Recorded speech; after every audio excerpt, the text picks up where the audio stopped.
while we wait for everybody. Here we go. Yep. Hello. What's going on, everybody? Welcome, welcome, welcome. We are just figured we go ahead and start up. We're still waiting on a few people that are having a little bit of problem with their internet right now. So as soon as they fix that, we're going to go ahead and get started. I think we're just waiting on those people. But while we're waiting on that, I can go ahead and get all the really stuff that we know y'all love to hear. All that advertising. So just want to thank our supporters. Thank you to the Patreon supporters. Thank you to our subscribers. Thank you. I can't stress that enough. Thank you to the viewers that have been coming in. We're doing a lot better again than we thought. Thank you to Wargaming Regon for promoting us. If he's in here, I don't know today. Thank you to Mason Monkey Paw Clothing for sending us a cool shirt. I'm not wearing it today because I'm obviously in my Dungeon Master outfit. And also, of course, thank you to Stat Trackers. James, he's in our other group. He's actually the owner of the company for Stat Trackers. But you all see me use this stuff every game now. I mean, it's like my bread and butter now. I always use this. It's very convenient. Basically what it is, you don't have to look up any monsters on the monster manual. Again, all this stuff is made from Dwarven Forge. We are going to be playing the Doom of Daggerdale. This is the evil party. They just last week had entered the ruined Dwarven Watchtower of Eagle's Eyrie. They had an epic battle. Luckily, they were able to do turn undead. The cleric just happened to get initiative first, so they were able to turn a lot.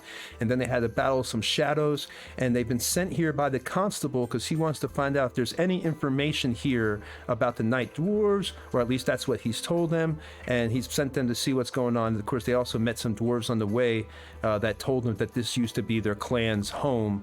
They kind of didn't know how they felt about them going in here. But the overview of this adventure, if you're just joining us for the first time, is the Doom of Daggerdale is originally the first, second edition written under TSR. I converted over to 5th edition rules. It's a sickness has come over the town of Dagger Falls. One of the PC's sisters actually come down with the Dreamfever. It was Selenar, their cleric.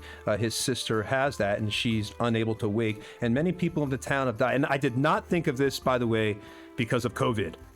I had this adventure long before converting it before COVID. It just happened that COVID came out, so I wasn't trying to be all like, "Ooh, look, there's sickness in the world of Faerun too." So no, it just weirdly turned out like that. But that's what's going on. They're trying to find out why this sickness has occurred. They've gotten a little bit of information about Colderan, the Dark Mage that had existed a century ago. They've also they captured or killed some night dwarves, and they got a little bit of information about them. But again, it's still a little bit of a mystery. They're kind of just starting to dig into this mystery of the Doom of Daggerdale, because it's a very starting adventure. It's level 1 it starts at, so it's kind of slow roiling up, and then it kind of really kicks in right about what we're getting to now. So yeah, this is all made from Dwarven Forge. You can see I've taken down some of the table. I don't know if you see it all, but we're getting ready for chapter 3, because once we're out of this dungeon, I have to build a whole nother table worth of Dwarven Forge for chapter 3. And that's a great company. Obviously, I like their product. I think I'm paying many of their kids' ways through college, probably so. So I'm sure they are very content with that. Stefan is living in a wonderful mansion. So yeah, we also want to thank NCR Music. We use some of their music here. You'll notice we throw in battle music, stuff like that. Just stuff we don't have to pay for. I am Tony. I am the Dungeon Master. We'll be having another game if they don't finish this dungeon tonight. I think they will be very close to it. But if they don't, then next week we'd have one more game, and then we're back to our normal schedule of alternating good and bad parties, because we do have a good party. They're on hiatus right now only because they were faster than the evil team. They actually made it through, whereas the evil team went and did some stuff that was kind of off the rails. They decided to go do some stuff. The good team kind of went through and, they were good, so they decided to try to defend everything and just run through and kill everything and do the best to get through the adventure here. So again, they're just a little bit ahead, so I had to slow them down to speed these guys up so we can get them right in the same area. Let's see here if there's anything else. And again, next Friday, it's what? Is Cutter back? Hold on. Stream, I gotta step away and look at Cutter because I can't see him. I have to see this. Let me see. Oh shit! Oh my god, dude. That's fucking up. He got the green hair too. Cutter, Cutter, you instantly get inspiration tonight. Inspiration, there is no doubt. Dude, you even got the green hair. The green hair, the floky makeup, the little eyeliner. The dude's badass. Well, that is our resident barbarian. If you've been watching, our elf barbarian, if you've been watching our game, excuse me, Cutter, he does a lot of crazy stuff. They all do crazy stuff. Cutter is the guy that likes to drink and strangle and murder people, though. That's seems to be his thing. So.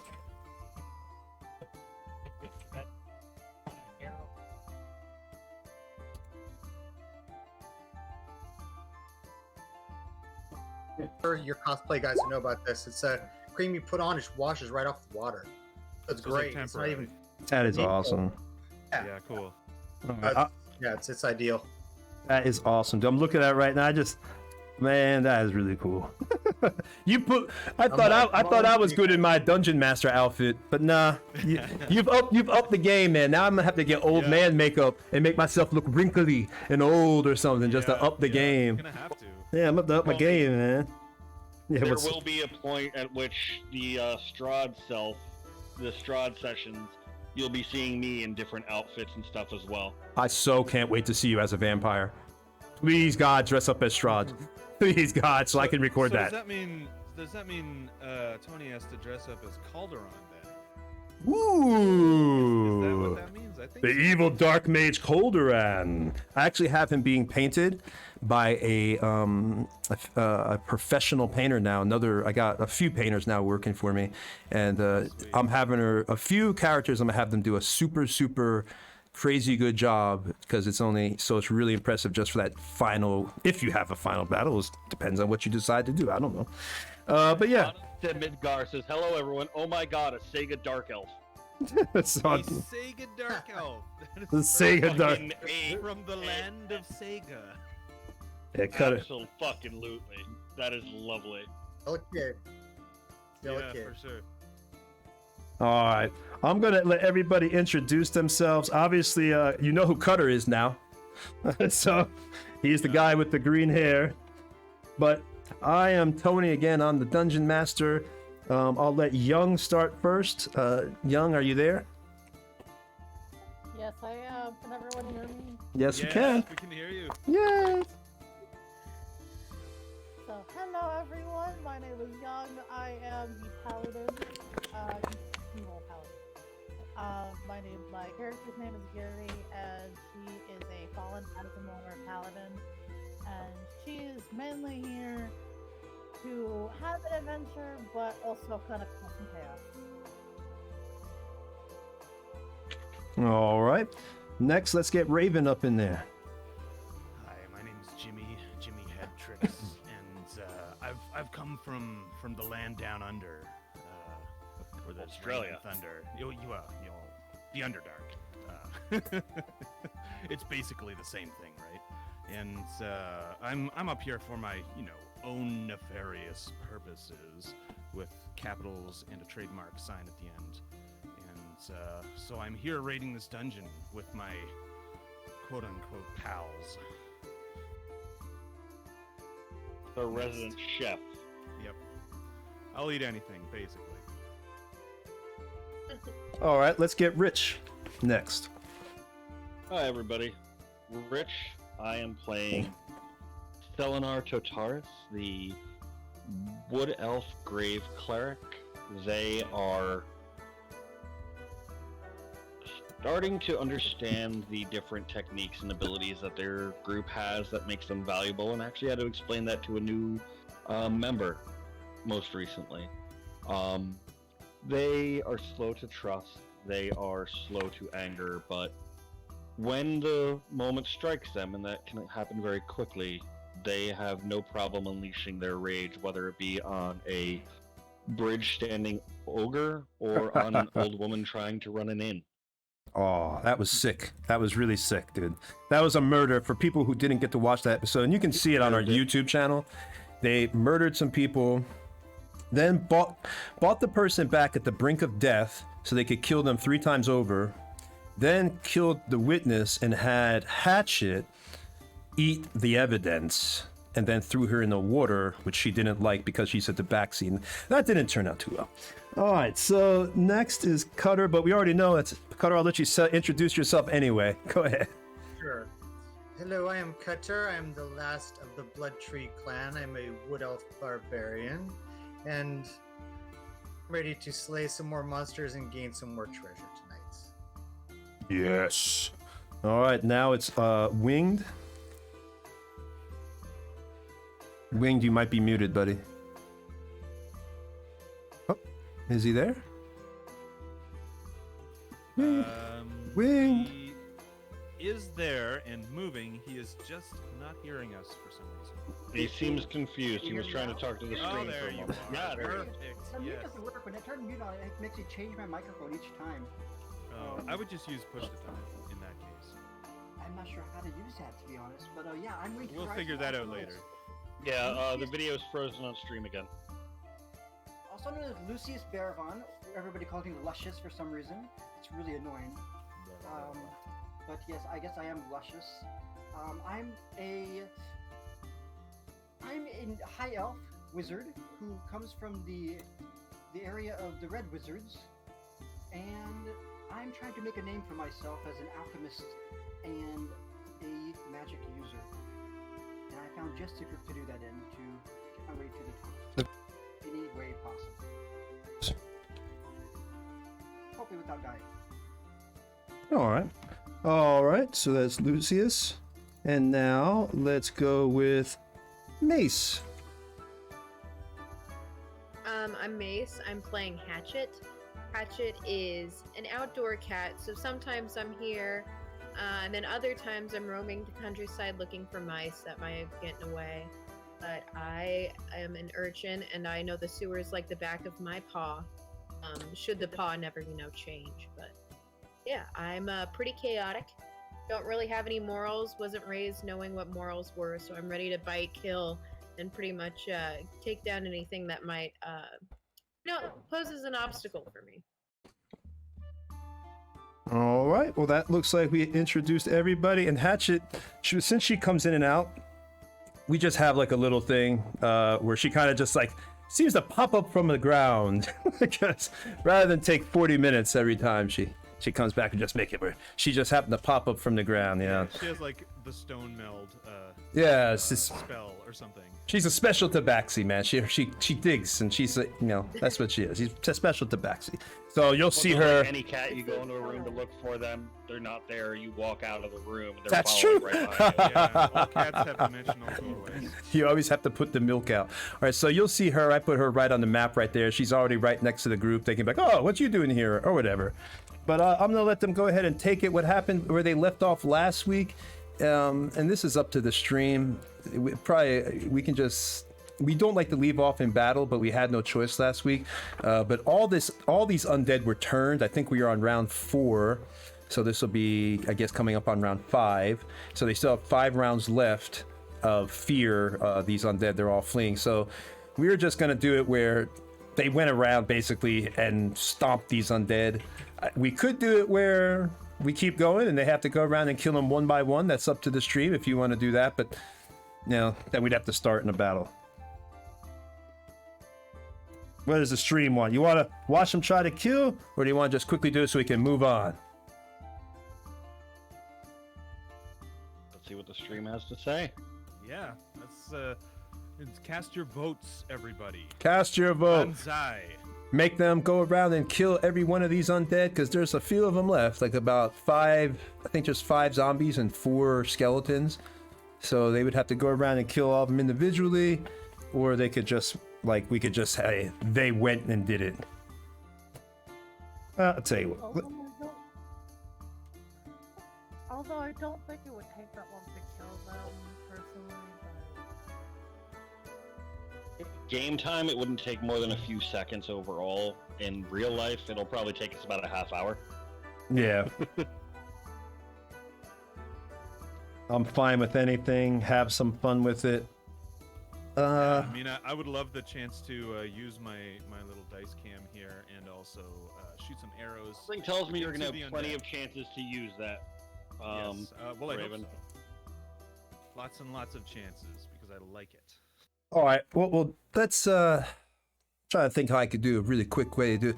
We could just do it like that. We'll have it where each person just rolls an attack. We won't even have a move, and then I'll just roll an attack real quick. We'll just do a mass. Who wants to be the one roll? And we'll just do it where basically it's once for the party, and then the damage is party wide. And this way we could have a little fight real quick, but we don't have to go to every single one. Because it seems like the stream wants a little bit of an RP party here. Or a little bit of a little action. Who wants to roll? I think Cutter should do the rolls, considering that they're dressed to the part today. Okay. All right, Cutter, you're going to do the rolls for the party then. And what we'll do is we'll just do just contested I'm rolls totally or something. not biased because of us having a barbarian in the party or anything. All right. Not at all. Can I use my inspiration now?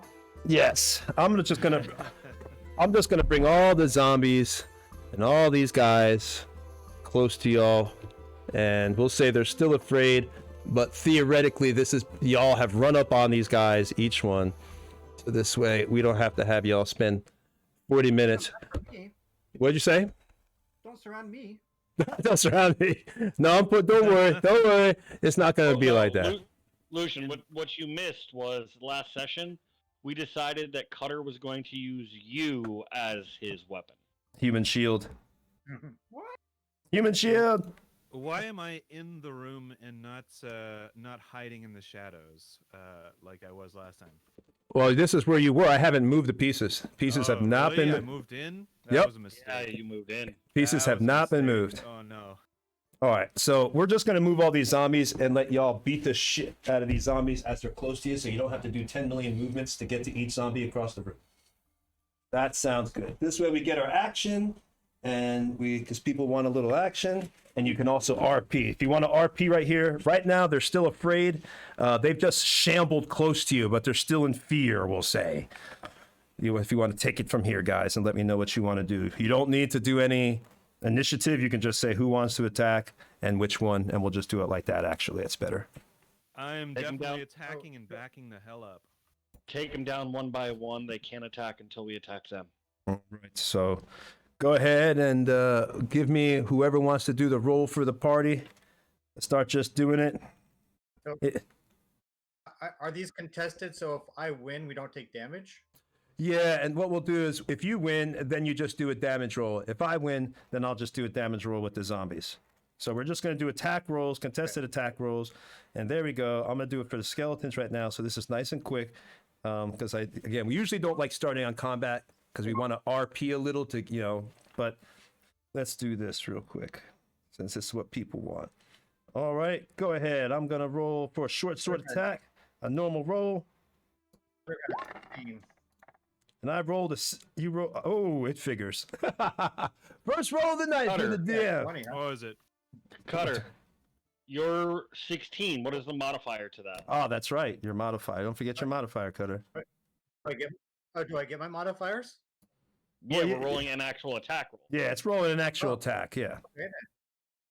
Well, crap then. That's plus 1, 2, 3, 4, 5. That's a 21 plus 5. Nice. Okay, so do some Right. damage. Right. With my regular weapon or what? Well, just just with your weapon, however you want to do the damage. We're just doing this as like a mass damage to all the skellies, so we're not going to every freaking skelly.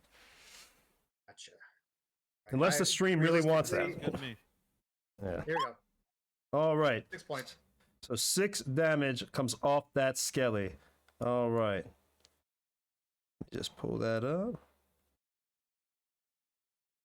If anybody else wants to roll instead of Cutter, they can. It's up to y'all, however y'all decide to do This sounds like a dangerous way to do battle. it. Well, if you're right, Because I have like lots of ways to avoid damage, but none of them are for this situation. well, on the bright side, it's almost done because all you have to do is hit it one more time. That's true. So it's almost done. One more hit, it's done. All right. I'll swing in on the skeleton. Since we attacked the skeleton, I'll swing on the skeleton with my mace. All right. Oops. With a Bam! crit. Oh! And that's a real crit. I see it. Bam! All right. Well, it's probably Sweet. it's down. All right. So all the That's skeletons. 11 bludgeoning. All right. All the skeletons just went down. How do you want to describe how y'all? Do you want to describe an epic battle between y'all and the skeletons, or do you want me to describe your skeleton destruction? I figure me and Cutter are focusing in on the skeletons while the others are taking care of the zombies. And as Cutter comes in, swinging his axe, I'm going to come behind, baseball batting each of their heads off of them in a row as we go down the line with them. That sounds good. He goes low, I go high, and we just wipe them out. All right. So skeletons But are all Elf there. Fury. And so we still have some zombies, though, right? Yeah, you saw 1, 2, 3. Oh, I just hit the mic. 1, 2, 3, 4. I thought there was another one over there. Am I missing a zombie? Did y'all kill some By already? the way, we're safe because Yeah, it until doesn't you attack matter. one, they can't attack us. Yeah, it doesn't matter. We're not worried about that anyway, because I want to get y'all RP in here. So go ahead and I will quickly roll a zombie roll. Boom, boom. Let's see, attack for zombie. Who's attacking the zombie? I can do Let's that. have our one of our thieves. There you go. I can do that. All right. So I rolled a 3 plus 4 is 7. That does not hit. All right. Well, I got a 22 with 2 bludgeoning damage. I only rolled a 1. So y'all go to fight the zombies. The battle's going well. You know, Cutter's over there. You know, he's blocking. You know, Selnar is twisting behind back to back with Cutter. You know, the mace is flying. You see it hitting heads, hitting arms. And then, you know, but right as it goes to hit, you know, Jimmy's over there fighting. Lucius is balling up spells. You see him hitting into the zombies, knocking flesh off the kneecaps. One of the kneecaps actually flies off as the zombie falls to the ground and actually hits a little bit. And you see it scraping the bone across the ground, leaving a trail of blood in the stone. Little bits of gravel, piece of stone actually begin to get inside the knee, and you can see it and actually hear the scraping sound going across the ground. Then you've got Hatchet. You know, you see Hatchet come up from the ground. She licks her paws, ready to go. Y'all are like, oh, what the hell is Hatchet doing? Don't worry. She swigs a drink, quick spits it on, throws it, smashes the glass, and goes to work. She's quickly behind Lucius, pushes him out of the way of an attack of one of the zombies, comes back, takes her final slice, slices through one of the arms. The arm goes flying as it goes to try to get Lucius. You see the arm still crawling now, still trying to attack, heading now all the way towards Jimmy. Jimmy comes out the side trying to fight. He gets his weapon, pulls back his bow. One of the things goes through, the arrow shoots across, goes through the middle of Hatchet, through the middle of Lucius. Right as they see it whiz by, they can hear it. You see it move the ear of Hatchet as her little, you know, her nose wiggles, her cat nose, and her ears kind of perk up because she's ready to, wondering what just passed her. It hits the eye of the zombie, flies through the back. You see the actual guts in the brain fall to the floor of the ground.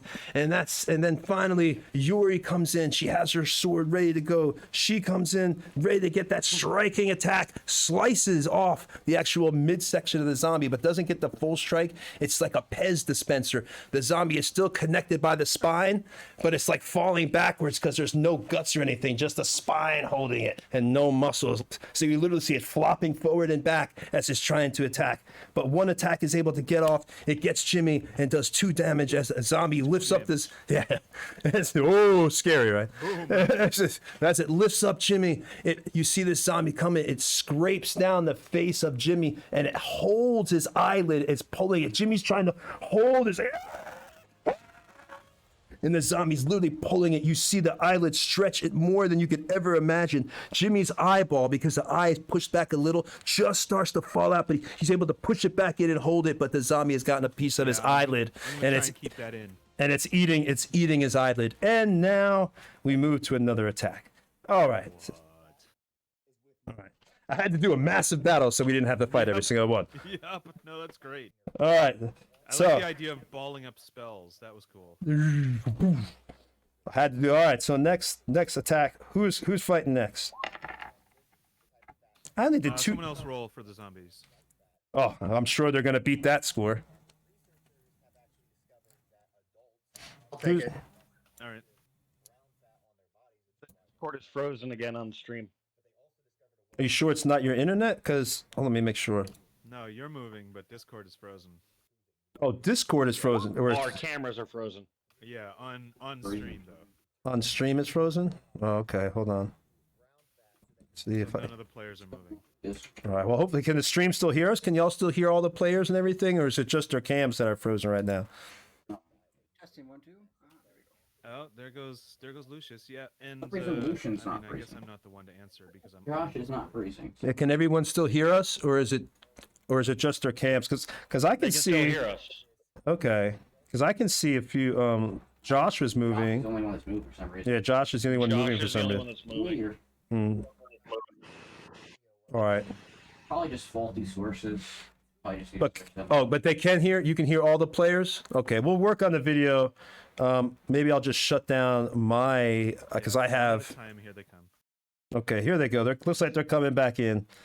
All right, so as long as they can hear everybody, it's all right. They can see all y'all pretty faces. All right, so, what did you get right there, Lucius, for your attack? It's actually Cutter. I think. Oh, I'm Lucius sorry, said you were I going to attack. Was that you, Lucius? Okay, yeah, it was me. So I got Okay. an 8, but I'll use my inspiration now.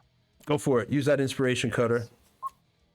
Oh, Are you sure? But wait. Are you adding your attack modifier to it? yep. Okay. All right. So, unfortunately, no, that one does not go. Again, the battle is raging. Swords, shields are breaking. Swords are clanging. There's sweat in the air. Blood is flying. The fog of battle is beginning to kick up as the dust is going within the room. There's screams of each person as the battle, their muscles are aching with this fight. They've already had to fight the shadows.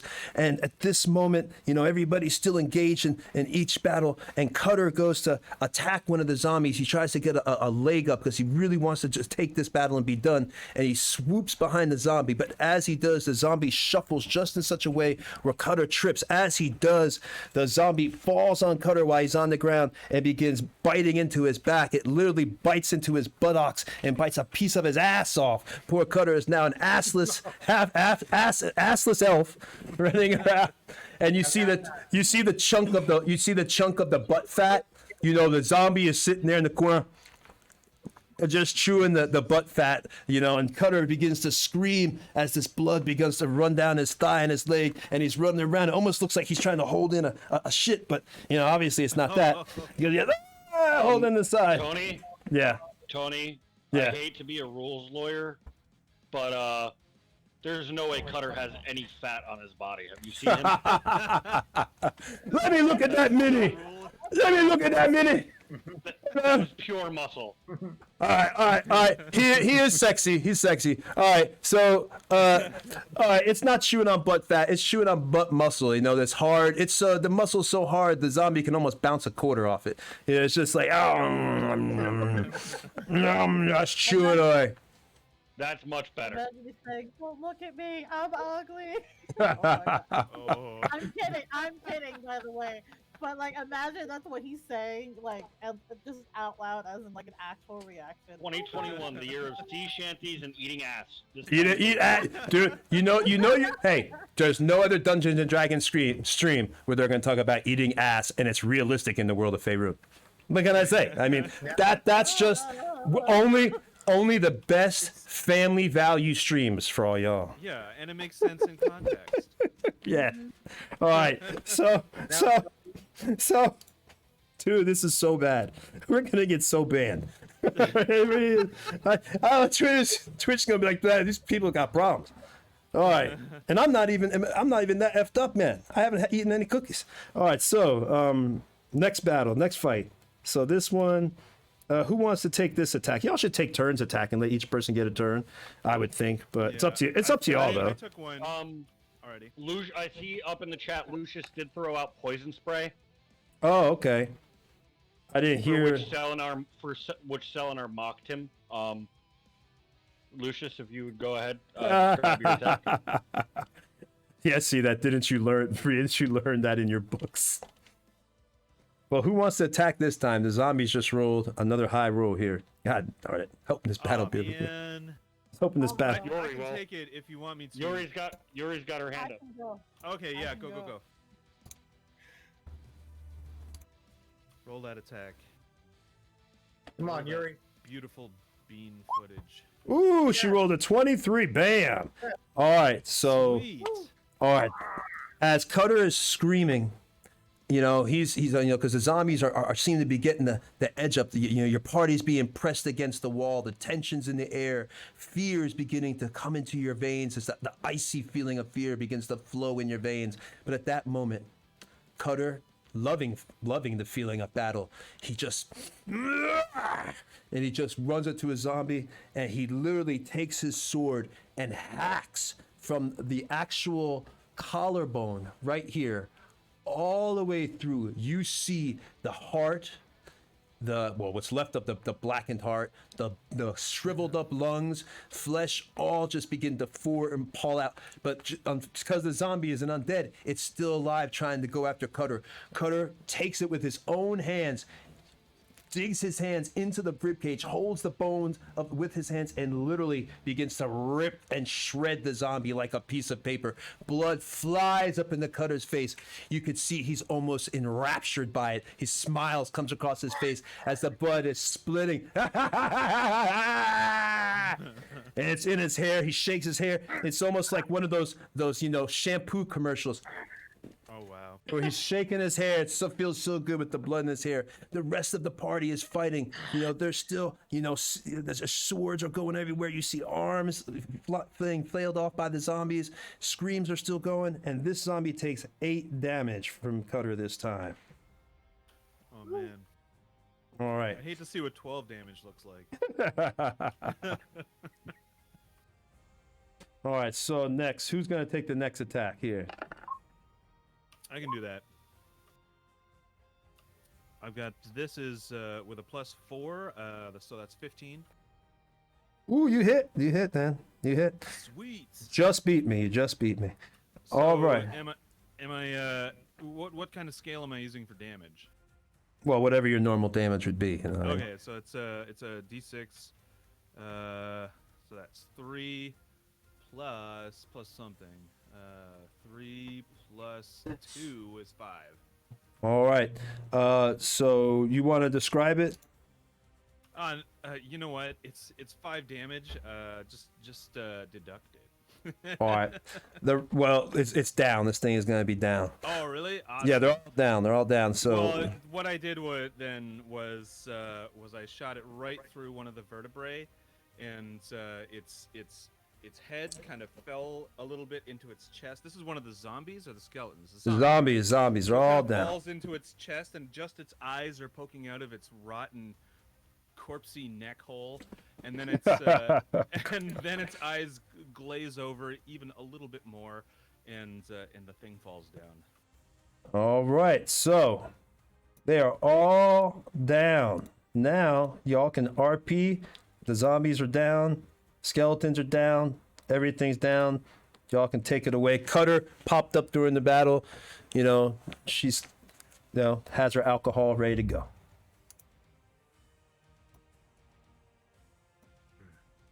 I mean, The first thing that Selenar. Selenar is going to do is kick away the piece of ass meat that the zombie was chewing on, so Jimmy doesn't get any fun ideas. Hey, are you Selenar. are you gonna eat that? Selenar, go ahead. Oh, and neither are you. I don't think we should. Selenar, Yes, Cutter. I could use a bit of your priestly healing unless you would like a half-assed barbarian joining your party. Well, with the work that you've put in, I guess it's the least that I could do. And with that, I just need to double check something real quick because I just transferred everything over properly to Roll20. Yes, I absolutely can help. With that, Selenar will place a hand on Cutter's shoulder, muttering a few words, casting Cure Wounds, granting Cutter 7 total healing. Perfect. I'm down 1. Thank you. This structure in the middle of the room with this statue, I'm interested in it, and it hasn't like changed since we walked in, a minute ago, right? I can It's give just you. the same as. Why don't I Sorry, read go you? I'll read you the description of the room again for everybody. Give you a quick refresher. Yeah, that'd be a good idea. Yep.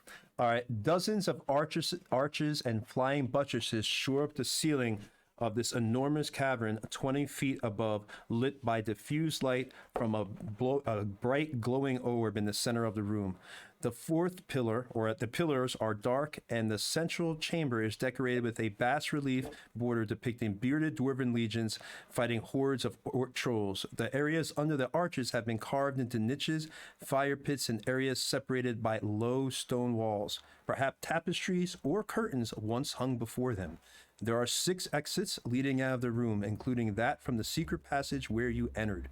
Large pillars stand before 2 of the passageways, and a statue of a dwarven warrior stands in the center.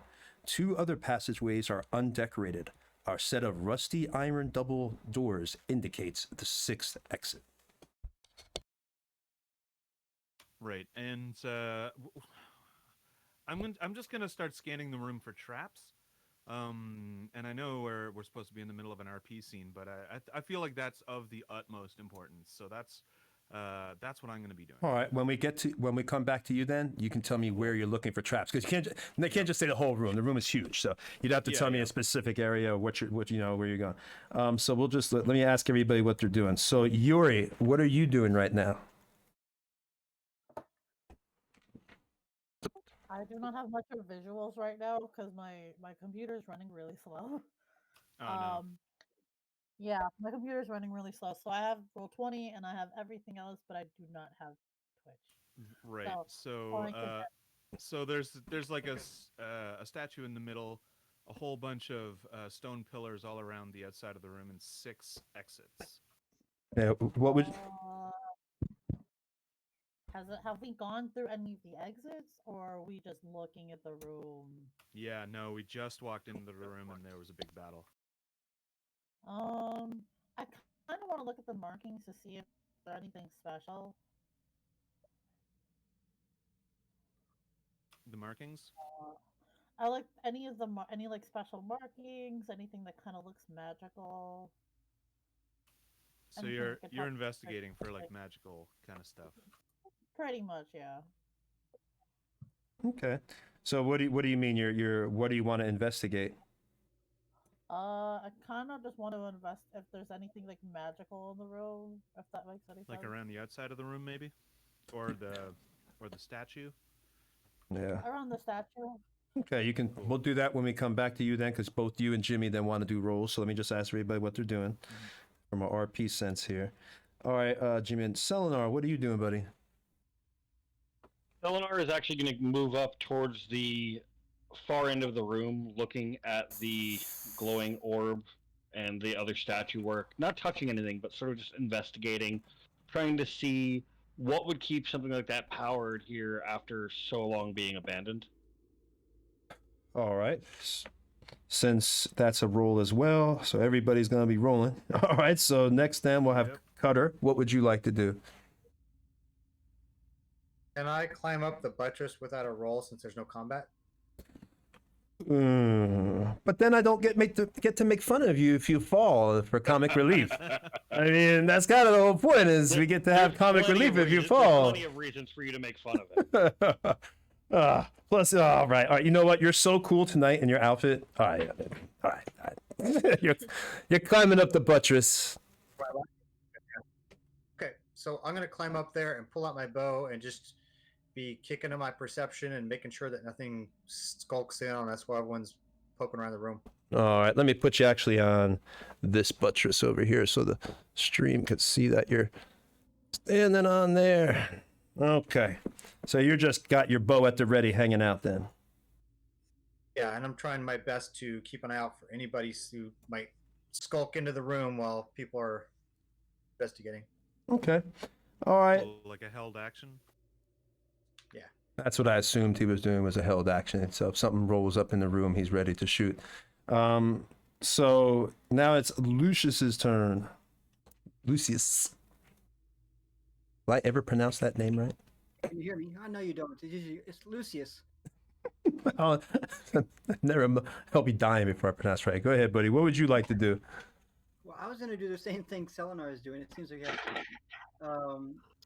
so guess I'll walk up beside Selenar and start a conversation, contemplating where this energy source is coming from for that light. Okay. Next then. The statue in the light. All right, I'll let you all RP. I just want to find y'all can RP after I do the rolls for everybody, and then you can just go to town. I just want to find everybody's doing art for roll wise. And then finally, Hatchet. Do you want to do any rolls or move anywhere? For the RP, I'm just gonna like dust myself off and act like I really carried my weight in that battle, even though I did nothing. Also pretend like I meant to show up in this dungeon and it wasn't an accident, and I just missed my band of fellow robbers, vagrants. And I guess I'm gonna make a point to be like, nobody's said hi to me yet, but everyone, how you doing? And I'm gonna go towards that statue that's glowing because pretty lights, All right. So I will let y'all roll, and then you can RP all that with them. Let me just go ahead and let two people want to do a roll, or I think it was maybe three. Yuri, you're not investigating anything. It was Jimmy Headtricks. Yeah, me and Yuri. Yep. And who was it? Was it Selenar? Yeah, Selnar. Almost everybody's doing a roll. So Yuri, I guess, yeah, you were investigating the statue you wanted to look at. You wanted to see if it was magical or the orb. Yeah, and I'm checking was for the traps. statue. Oh yeah, go ahead. Do you have detect magic or anything? Or I guess you're just going to try to roll an arcana to get a feeling if it's magical? I have detect good and evil, but I don't really think it'll work for that. You could try it, see what happens. I don't know. I can't tell you. It's more of a paladin thing. It's my divine sense, so it's really just something that kind of goes off. It's detect evil, so it's just something naturally that I do as a paladin. So I think my I feel like if you detect evil, this whole room's gonna go off like a metal detector. yeah, that's why I'm like I don't really. Good. It's gonna be one of those things that like my hands are gonna start to glow and everything in the room will glow. It will happen, but we're going to try. Luckily, Detect Evil does not detect a character's alignment. It detects a character's ill intent and their actual plane of origin. So it's specific now. Thank God. Also, otherwise, we would be screwed by any town we walked into. I think if I'm not mistaken, Richard. Of course, Richard is the guy who knows all the rules. He memorized all that stuff. But I would think detect evil also it works with items too. If an item itself is possessed or evil or something like that, an item, if I'm not mistaken. Yes, but not curses. Yeah, you cannot that's right, not curse curse. with Yeah, that's identify right. or anything like that. But if the item itself has an evil intent, okay. All right, go for it. That's what I thought. Go for it. Yuri, roll me in roll 20. Roll me an Arcana check or detect evil. That's right. You're doing detect evil, so there's nothing to roll. When you go to cast your spell, you see Yuri. She kind of puts her hands on her head. You could tell she's really focusing, and then her eyes kind of turn white. And at that moment, you're able to see the world in a different way. Evil would take on a different shade, or maybe you get a different feeling. The place itself actually does not seem. You don't detect evil itself from anything here. Not actual evil. Interesting. Okay. Nothing magical. No, I said evil. Yeah, Evil, sorry. yeah, totally different. Totally different. All right. So if you want to communicate that to your party, or Well, at least it's nothing evil. How is all of this undead not evil? well, they're dead. Oh, They're gone. Yeah, they are dead. They're gone. So, well, they also don't have any ill intent other than attacking anything that comes within sight.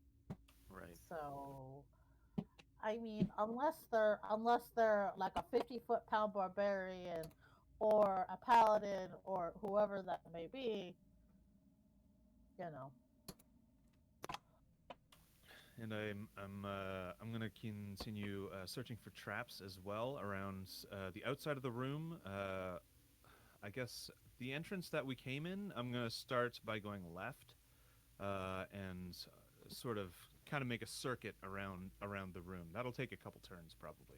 Yeah, so you're going west then, because you've got the compass token Yeah. right here. So you're going west. That's a new thing, Mace. We've Yeah, added yeah. we now have a laser pointer, and we're continuing to improve the stream. We got a laser pointer now to help people where they're no moving, and we also have a compass token so you can easily know which directions. Because I don't think she was here for the compass token. We made a few other improvements. All right. So you're going to this door over here, or the wall or the door. I guess you're inspecting this area right there. Okay. Go ahead and give me an investigation on that. Investigation. All right. I believe that has +2 on it. You're looking for a trap? Yeah, investigation. Yep, because you're looking for a trap here. +2. 2 + 2 is 4. You There don't. we go. I'm the master of looking at things. You don't detect any traps. I just continue. All right. So, well, I'm gonna leave you at that door. Do you want to tell that Yeah, party because you're at that door? Because they might Yeah, want to yeah. try to go through. I don't know. Well, you can tell them what's Yeah, going on. No, I'm gonna be doing this fairly quietly. Actually, going from like door to door, pretty quietly. So you're going to the next If one I then. find something, I'll mention it. All right. I'll just have you then do another roll for the door over here because you're just inspecting doors. I'm not gonna even move you around the room since I can see the Right, doors. Yeah, so that's 12. You don't detect any traps on that door. Cool. And Now we'll- am I just gonna continue rolling like this, or it's Yep. probably gonna take a couple turns, right? Yep. Unless the party says they want to wait, they want to interject something. Right. That's a 6. Yep, because now you're on that door. Okay, so you just did the door to the north. You don't detect any traps on that door. Nope, it's totally safe. I already checked it. All And right, that's a 22. Still but- going around the room. but now you're on the door over here to the east, right? Yeah, I'm going all the way Okay. around and making a circuit. I need you to roll me, since you went to that door and touched it, and we're investigating it, looking around it, and trying to feel for stuff on the door. And you were walking to. I need you to roll me a straight acrobatics check, please. Okay. Does the 22 that I rolled for investigation find whatever it is that's attacking me? I didn't say it was attacking you yet. Okay. Yet. All right. So say that again. All right. Roll an acrobatics check for me. Acrobatics check. All right. That's a 4. Okay. As you're looking around the door, you're feeling everything around the door. Now, you weren't too surprised by this because you heard it, But at that moment, this door itself, when you got to it, was very old, very creaky. It looked like it had, it was just almost falling apart, like everything else in here. This place is ruins. It's been abandoned for years. totally. Yeah, so you could tell it was like you didn't realize how weak it was though. As you were touching it and looking for the traps, looking to see if there's any holes or wires, anything coming from underneath, anything that would give you an indication that there was any danger. The door started to fall, and as it did, because you heard like this little scratching, like let me see. Scratching the mic. Yeah. And as that happens, unfortunately, you did not get out the way. The door falls off the hinges, and towards Jimmy, all at this moment, they were all crawling all over the door. They all land on Jimmy. All these insects. Jimmy screams in horror as the insects fall all on Jimmy, beginning from the door onto Jimmy. Now, Jimmy, I need you to also do me a quick strength check to see if you were able to get the door off as it fell on you, to see at least if you're not also Strength pinned. save or a check? Let's do a check because you're trying to push it off. Right. You're trying to push it off. All right. This is +2, so that is 20. Okay, luckily the door, as it falls, it hits Jimmy. He's able to push the door off him, but the bugs themselves are still all crawling over. They begin to get in his mouth, his eyes. Jimmy puts one hand towards the group as he's laying on the floor. Oh God!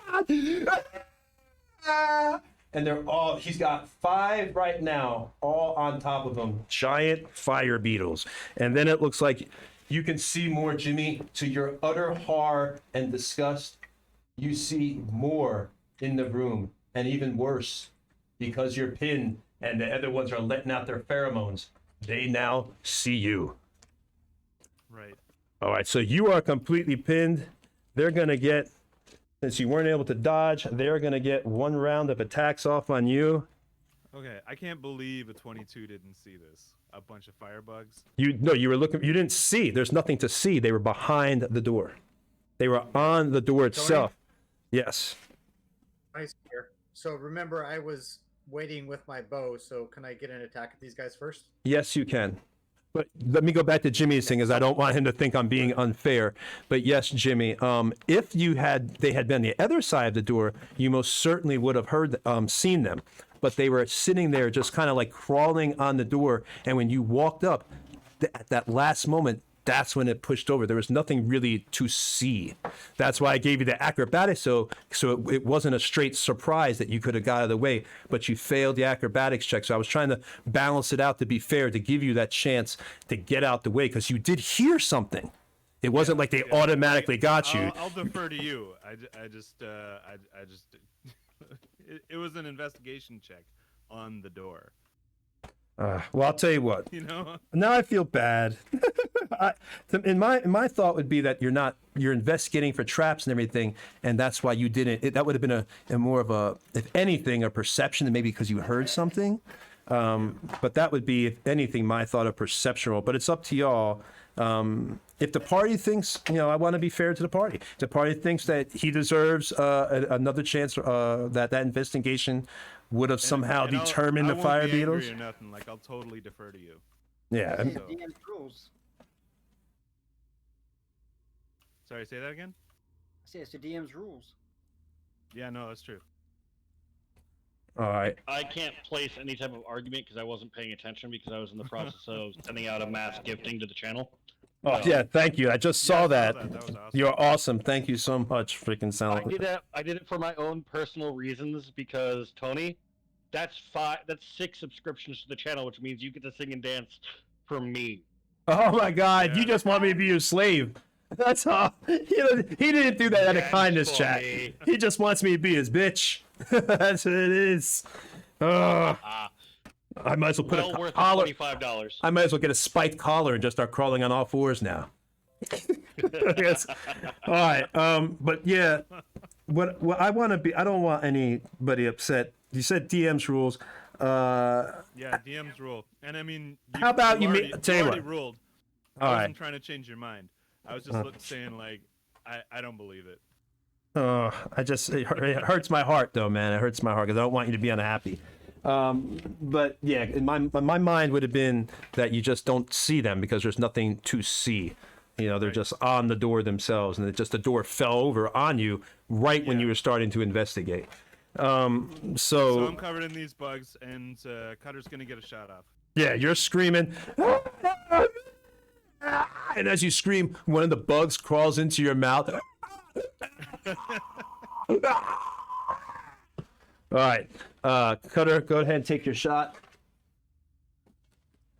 Quick question: is he trapped underneath the door? No, he was able to get the door off. The door is off him, so you have a clear shot towards any of these. I think it's what is it? 1, 2, 3, 4, 5 surrounding him. Well, so I'm going to assume that they're all going to attack him, but I'll wait to the last possible moment, and the first one that goes for him, I'll shoot that one. Okay. So I'll still go first. I don't know if they're all going to attack him or if some are going to go into the room. I want to protect him as much as I can with my one shot. All right. Go ahead then, and They'll attack. I'll say the one that attacks him. Go ahead, because it doesn't matter. They're all going to go for an attack. But go ahead, take your shot, and we'll see if you get it. Another crap roll. What did you roll here? It sails wide. Got an 8. Sorry, I should say out loud. Got an 8. Oh, yeah, I just saw it. All right, so Cutter has been sitting on there, covered in his blood. He's sitting there still kind of picking the blood out of his fingernails and everything as it's drying up, kind of little, the blood dries, it kind of gets like little particles and just falls off your fingers. So he's sitting there doing that, enjoying himself. And at that moment, because he's also holding his bow, he sees that what happens, and he's seeing the screams coming out of Jimi Hendrix, as the Durgars laying on the ground, and the fire beetles, with their illumination. It's just this disgusting, almost unearthly glow that's coming out of Jimmy's mouth as the one has crawled into his mouth and it begins to try to crawl down his throat. You can actually still see the glow from inside his throat, and since he's a Durgar, it's an unearthly darkness. It's terrifying to you in a way. You shoot your bow, hoping, you quickly snap to attention, shoot your bow, but it doesn't. It sails by, not making it to Jimmy. It goes right into the floor and into a piece of the old wood of the smashed door that had fallen down on Jimmy that he was able to push off at that last moment so he didn't get crushed and prone. All right. Well, he's still prone, but you know what I'm saying. Didn't get crushed. Didn't get crushed. All right. I think the dwarf needs help. What did you say? Calls out, I think the dwarf needs help. Yeah, definitely. All right. So let's roll initiative here. Initiative. I'm gonna let these one get attack off really quick on you, these 5 that are around you. So let's see what happens. Please don't hate me, Jimmy. Please, man. I had a lot of stress this week. Trust me, if you knew how much I don't want you to be upset, you trust me. Is there anything to make you happy? As far as Jimmy is concerned, he hates these beetles. Oh man. As far as I'm concerned, we're just playing a game, man. Just want y'all be happy. All right, here we go. Giant fire beetles. They're gonna get an attack off. They're gonna try to bite you. Here's the first bite. My armor class is 13. That misses. Second bite. Hits 3 damage. Yeah, that's a I'm gonna 16. do all the bites then the description. Cool. All right, miss. Miss. Then one more. And miss. All right. All right. See, you're all Yeah, scared it's for only nothing. 3 hit points. You're all scared for nothing. You forget this is 5e. Nobody dies. Yep. All right, so, all right, the fire beetles, Jimmy they're crawling out of his mouth. One is beginning to burrow into his skin. You could see the pinchers going into his skin. Jimmy tries to grab it. Help me! He goes to grab the beetle. The hiss comes as he grabs. He can pull it. You see the head pulling out of his skin. It's still trying to clamp on the inside of his flesh, and it's hitting the nerves of his neck as he's trying to pull. His skin stretches and it snaps off, and he pushes it, throws it across, and it just lands like a few feet from him. The other ones are crawling all over. He's swishing and moving all around. Thank God the door didn't pin him, because he has just enough movement, to get most of them off him, and he's constantly swishing and pushing these things away since they're illuminated and he can see him even easier. But one of them, the one that is in his mouth, it's now dig really deep in there. It's beginning to burrow into his jaw underneath his teeth, and he feels the pain of it biting him. He begins to spit. You see the blood. He's spitting up this blood. Chunks. One of his teeth flies out because one of the pinchers of the fire beetle is able to get into his jaw and push the tooth out from underneath. Jimmy holds his jaw the other side. He already had the ripping flesh. Now the other side of his mouth, even though the other side's now healed, he's had all this pain in his mouth all day. He'll not probably be eaten as hearty as he normally does. So now that's it. The other ones are off. Jimmy takes 3 damage from one of the fire beetles. Yep. Yeah. I've taken that damage, and you don't know how hungry I am, actually. Why?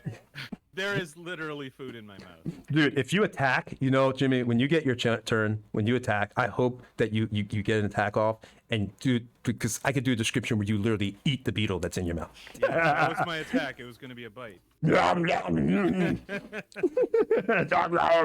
All right, so I'm rolling initiative for fire beetles. Everybody else roll their initiative. I see Young got a 19. I got an 8. An 8. I got a 4. Ooh. Cutter, what you got, buddy? I got 4 bad rolls for me. I think it's one like a 6 or so. Let me check. 6? Yeah, 6. All right. Start calling you Floki. All right, Lucius, what did you get? I got a 12. Mhm. Hatchet, what did you get? 18.16. 18. All right. So, and I would have got back to y'all's turns, but since he went to this door, I had to do it like this. So I haven't forgotten that everybody was investigating things, but I figured, you know, he did it like that. So. Went south. All right. So, and my initiative was, what did I roll? 14. Okay. We've had lots of action because Jimmy went around to every door.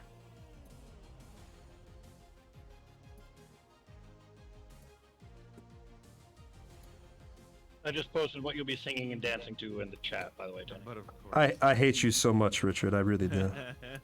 You're a terrible human being. You're welcome. Only you would spend $30 to humiliate me in front of the world. Only you. Really.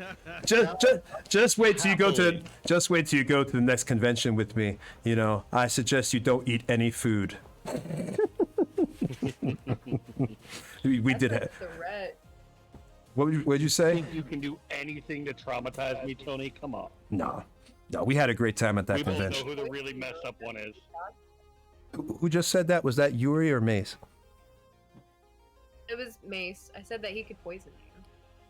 He can what, me? He can what? Try. He can what? Poison? Oh, Poison? poison! Richard's immune to poison. He's the undead, so he's immune. Yeah, no, that's true. Immune to He's our poison. resident lich. All right, so my fire beel's got 14. Let's move everybody around here. 19 for Yuri. Give me a second. Here I just move everybody for the battle.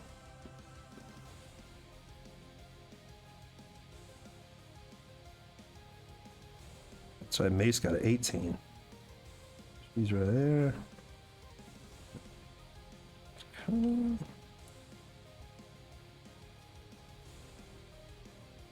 Give me a second stream. I'm just putting all their stuff in here. So if I'm not talking, I'm sorry for the little bit of silence. You have to get all these people, you know, organized for their initiative here.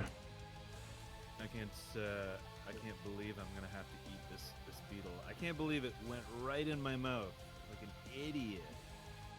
You decided to open your mouth, sir. Yeah. You know, Yeah, no, I've always got my mouth open. I enter a room like mouth first. Well, it's because he decided to. God. That's because he decided to go and open up or try to investigate. I was like, oh my god, he's gonna open up that door. That's what I said. I didn't think you were gonna do that. I was like, they're gonna wait for the party. He's like, no, I'm gonna go around every door. Yeah. Just gonna go around every single I mean, one. Of course, I'm just gonna investigate the room. Every single door I'm gonna open up, see what's in there. Also, as a side note, I do believe that Rick could be traumatized by something, but as of so far, I have not seen that. All right. No, if you meet Rich in person, he's actually a really good guy, man. He bought me lunch and I didn't even ask for it. I was shocked. You know you're a good person when people do stuff like that. They don't even ask. They're like, hey man, I got you lunch. I was out there, got you something too. So Rich is, we talk a lot of smack about Rich, but it's out of love. You know how you always have that one person in the group that you have to like, no, but we love Richard. We do. All right, so. Yeah, of course. Just remember that when you're singing and dancing for my pleasure at the break, so. All right. It is. Oh, you just had to ruin the moment. I was trying to have a moment. Have some emotions. All right, so, Young, it's your turn. What do you want to do?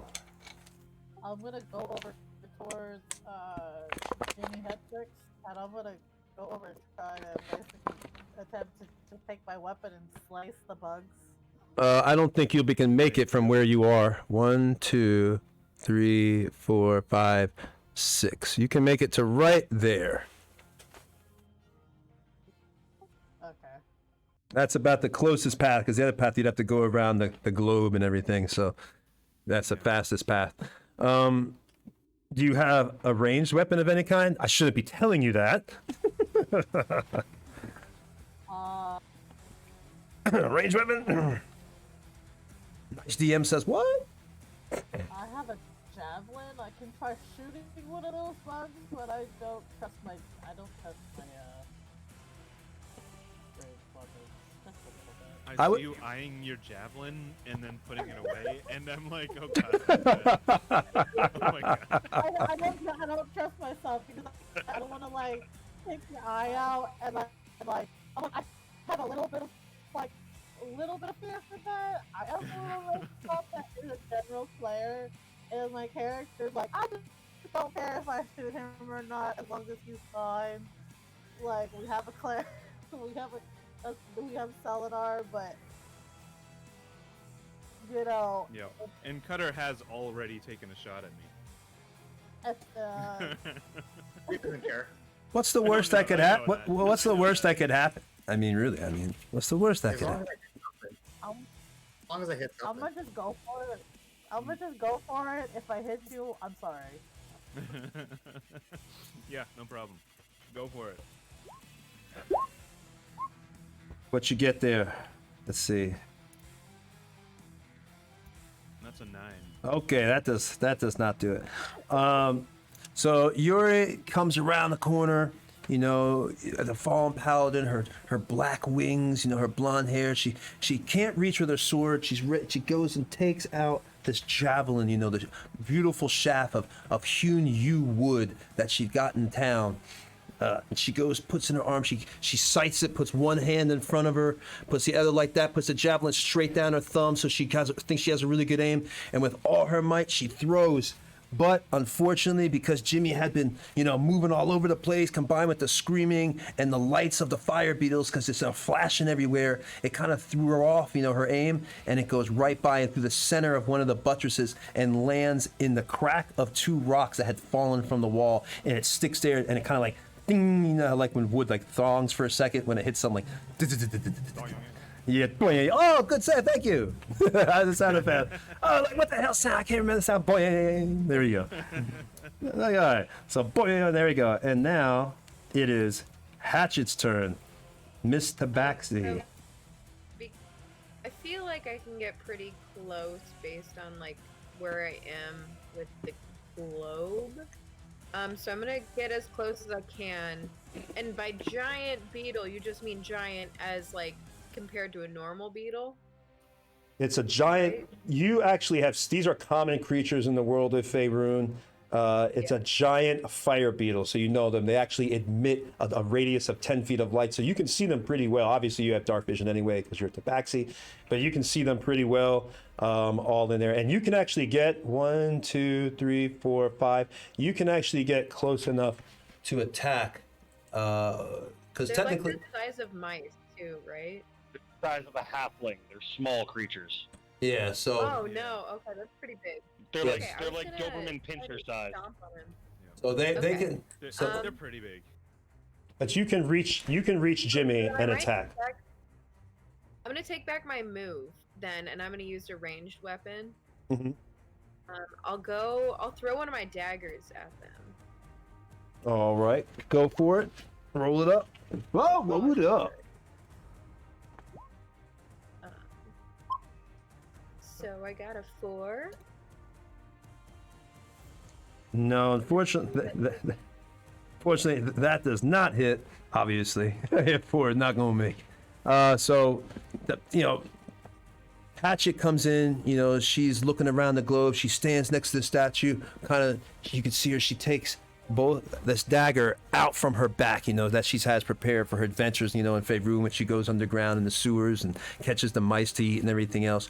She takes that dagger and she goes to throw it, and it whizzes through the air, but unfortunately it is just off, and it goes actually as the beetle is flittering its wings, it goes to the center of the wings as it was trying to move around Jimmy on the ground, and it hits the ground and clangs to the metal, and you see a little chip of the stone fall from the wall where she had just hit. Oh, I And think Mace, you can I? you probably still missed Mace, but you didn't count your proficiency or dex. Oh yeah. Good call. Probably run a. I still would have missed. But after I would have gotten, let's see, 9. But could I use my cunning action to hide behind whatever the orb is?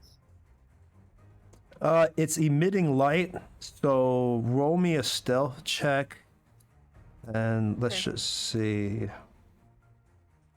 Because it's emitting light, so it's gonna be hard to hide behind it. So you're gonna have to. It is a 14. Well, it's actually a 9 because we take the first number, so it's actually the 9. I'd have to be mean to. Without my bonus. Okay, that's cool. Oh, wait a minute. I thought your bonus was that you're rolling on roll 20, right? Because it should be in here. Yeah, so I rolled a 9 and then my stealth is plus. Oh wait. Yeah, it I added. rolled my stealth. I was plus 7. Yeah, you rolled the roll. You rolled. That's with advantage. Yeah. That's why I rolled that way. Yeah, it's showing. Oh, I see. Oh, okay. Sorry, I'm not used to roll 20 still. Yeah. But okay, so it's 9. I gotcha. I'm not hiding. Yeah. So what happens is you had come out from obviously from drinking a little bit too much. You had smashed that bottle during the first thing. You're a little bit tipsy. You're not able to hide as effectively. As you go to put your hand on the wall to steady yourself to hide, you literally just kind of slide right off. And when the beetles can see you, just like, but it still goes back to attacking Jimmy. Yep. All right. Sorry, Jimmy. Poor Jimmy. All right. Who's next? And next, everybody's missing. I feel bad. Right now, it is the giant fire beetle 1 turn. You're surrounded by giant beetle 1, 2, 3, 4, and 5, and then the other ones are in the room. So first, AC is 13. let's go for it. First one goes to attack Jimmy. Miss. 8. Miss. It's missing like crazy. Oh. All right. Oh. Okay, 1 crit.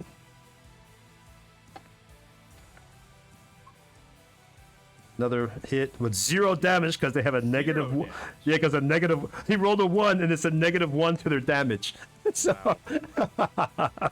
you got. I guess it tried to bite and it just like missed or something. I don't know. Yeah, it bit into me. It was just like, I felt worse. Oh, but a second It crit. just tenderly Another licked one. your Oh, flesh. dang.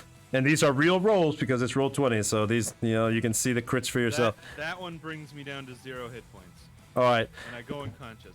All right, so these fire beetles, they're on top of Jimmy, and he's screaming. You see the one still in his mouth. He's beginning to choke, but even worse now, the other 2 have found their mark. One is fully able to get underneath the skin. It goes underneath his pec. Jimmy begins scraping, trying to rip this thing out as it's underneath his skin, crawling closer and closer, getting towards his heart. He thinks that's bad enough, but then with searing, intense pain, unbelievable, another one has crawled through his armor up to his thigh.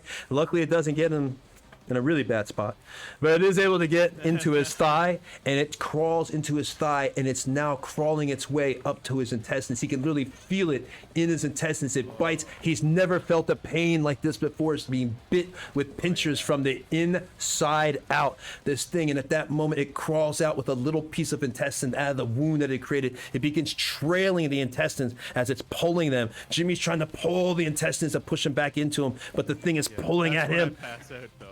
Yeah, it's pulling at him. Jimmy looks at his friends. He feebly holds up a hand.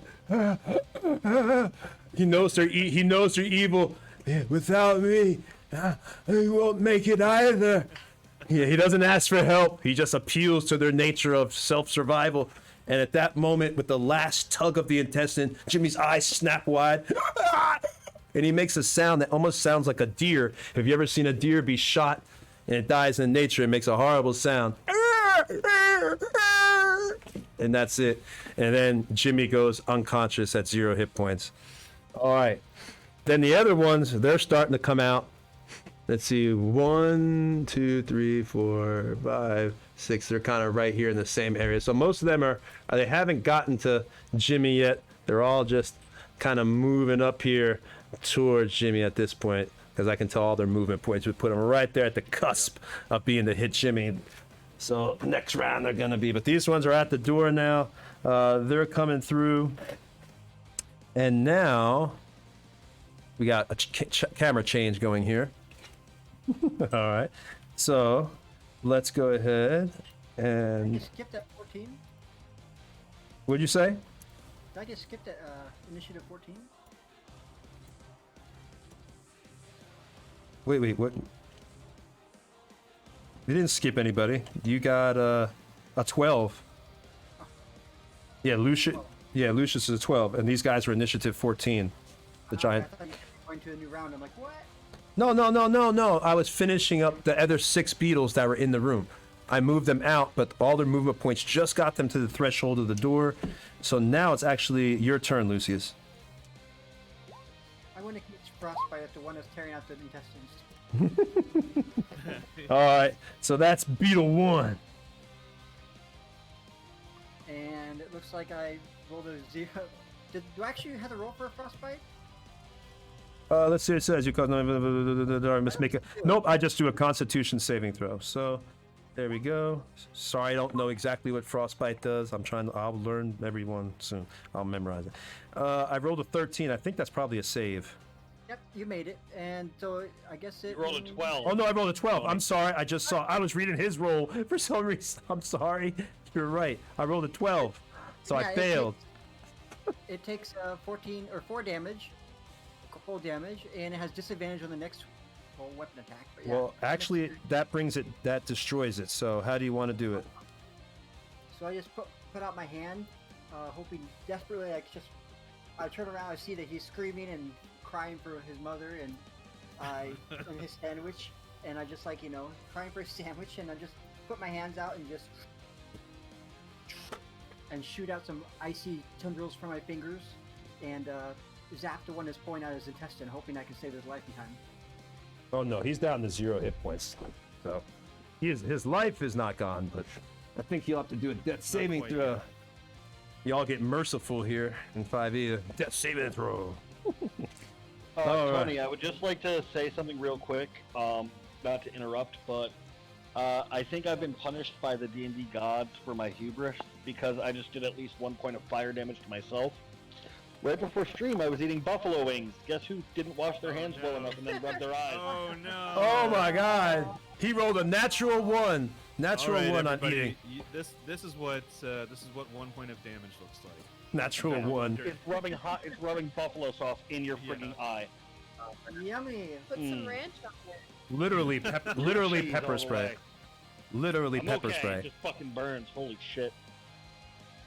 Damn. Yeah. Man, I'm sorry. All right, you're bro. going I through think this is what pain feels like. So that beetle is down, and now it is Lucius. Unless there's something else you want to do for a bonus action or your. I don't really have any bonus actions, so I think I'm fine where I'm at. I don't think they're going to come attack me, so I'll stay there. I like the way he said. I like the way he said that stream. I don't think they're gonna come attack me. Now they're all gonna attack him. No. It's Jimmy Hedrick's turn as you're screaming on the floor in pain. You're prone. Right. You're So prone. I need to make a death saving throw. Yep, make a death saving throw here And for. there's no modifier on that. I don't believe so. Rich would correct So me that's if I an was 8, wrong. so that's 1 failure. Okay. All right. I'm keeping track of that too. Jimmy, you don't roll until your turn comes up, right? It was his turn. turn. It was his turn. Oh shit! You didn't even get to go before they got you down. No. Oh damn!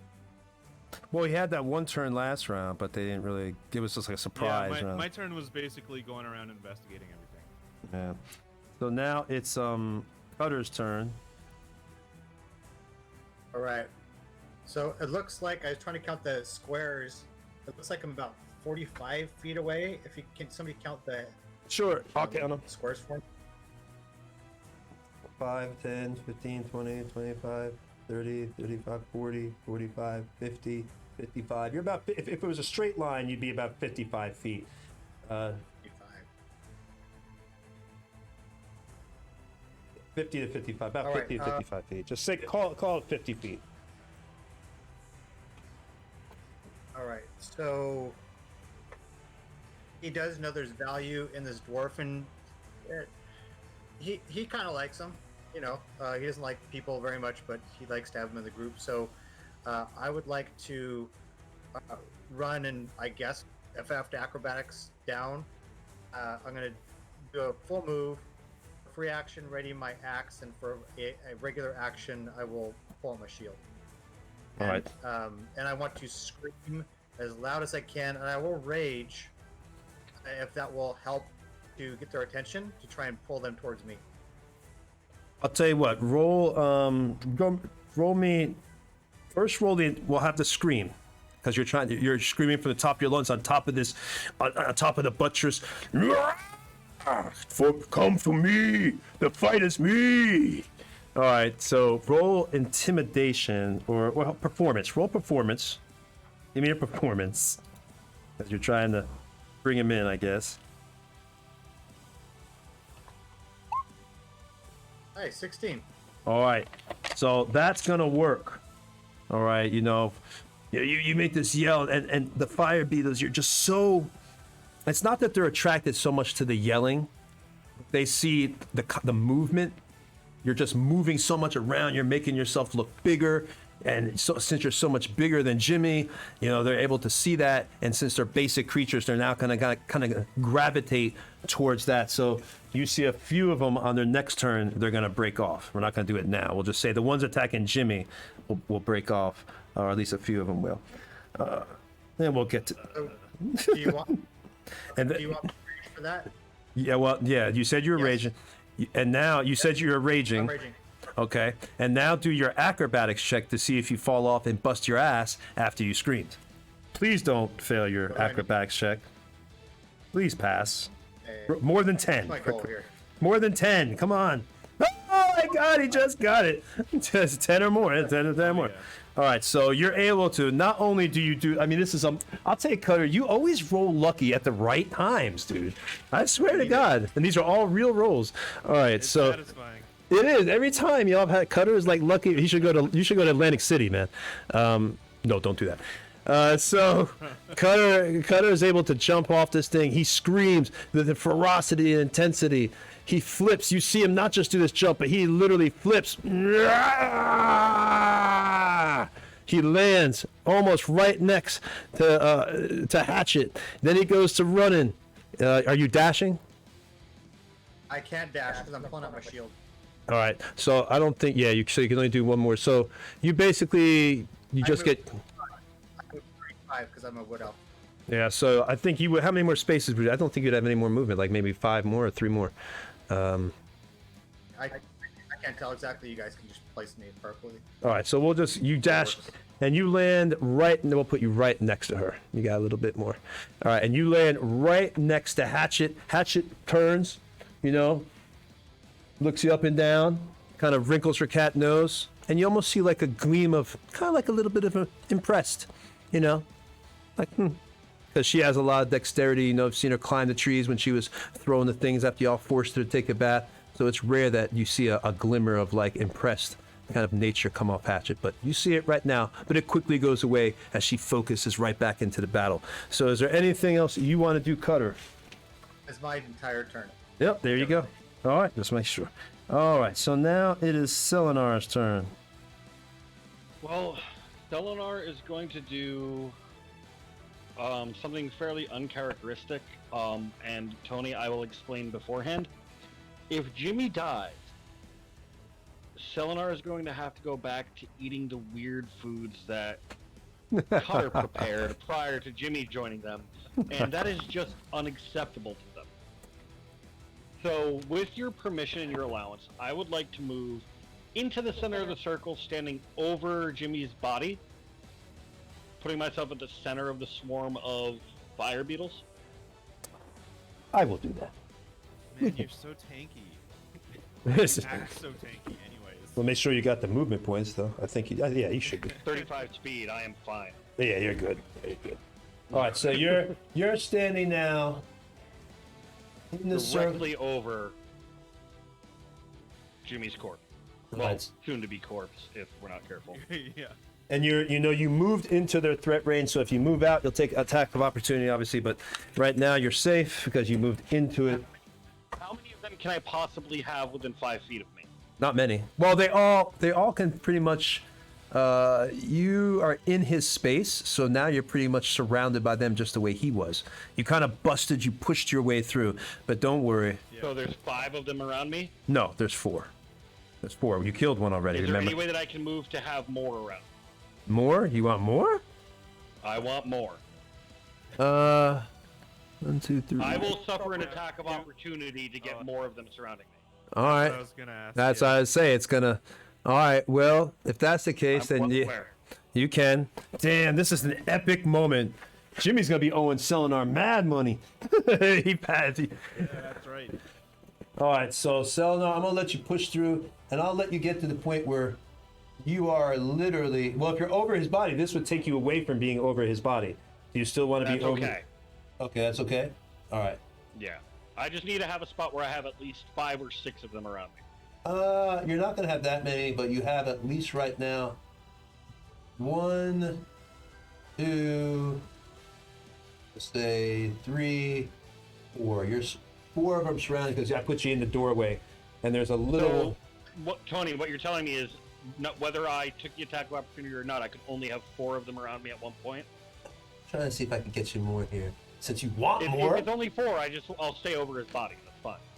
Yeah, because the way this is set up, 1, 2. Okay. Yeah, unless I had to. Yeah, if you're over his That's not a body. problem. Yeah. So it'd still be Oh like. shit! The ceiling's collapsing. Oh no! Did it collapse? Did it fall? Everything's falling. All right. So we'll say you still got 4. You're surrounded by 4 of these things because you're over his body, so you're in his position. For them to all 4 of them need to make Constitution saving throws as I hold up my hand and I use Word of Radiance. Do it, Selenar. Constitution. Failed. I need. Passed. Passed.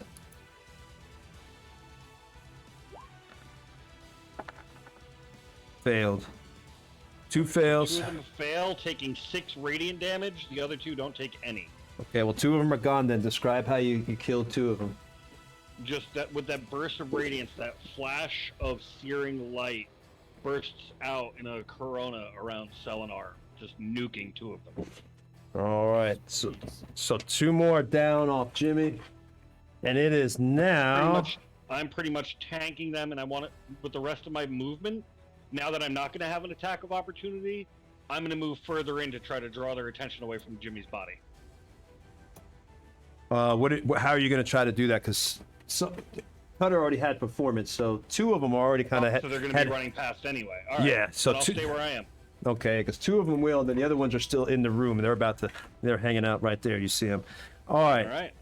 And the other 2 took no damage, so they're still crawling all over. You still see the other one.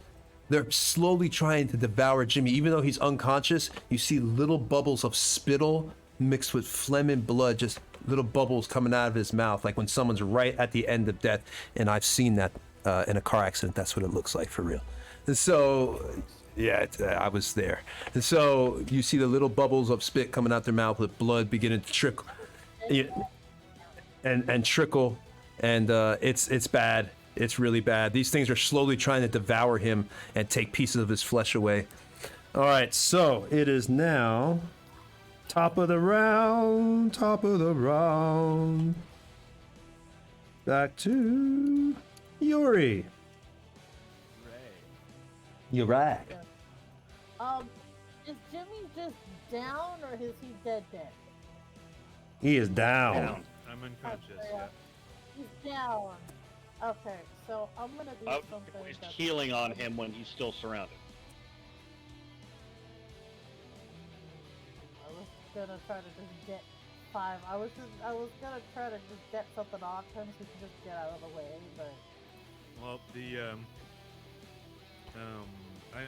I'm only 1 critical fail on a death save away from actual death. Oh shit. That can't happen. No, that can't happen. Gonna let it happen. No. You have to live. well, while And here, everyone thought it was going to be me that died first. Well, Rick is technically right. You really shouldn't kill someone when that's the enemies because it's just yo-yo effect. Oh, our dice cam looks pretty good. We just got our dice cam, right? I see it. So what you doing? Do I have enough movement to get to Jimmy? Yes, you can make it to Jimmy. You're right here. Let me show you with the laser. There. Is there any? I'm assuming Celadar is gonna try to do something else again.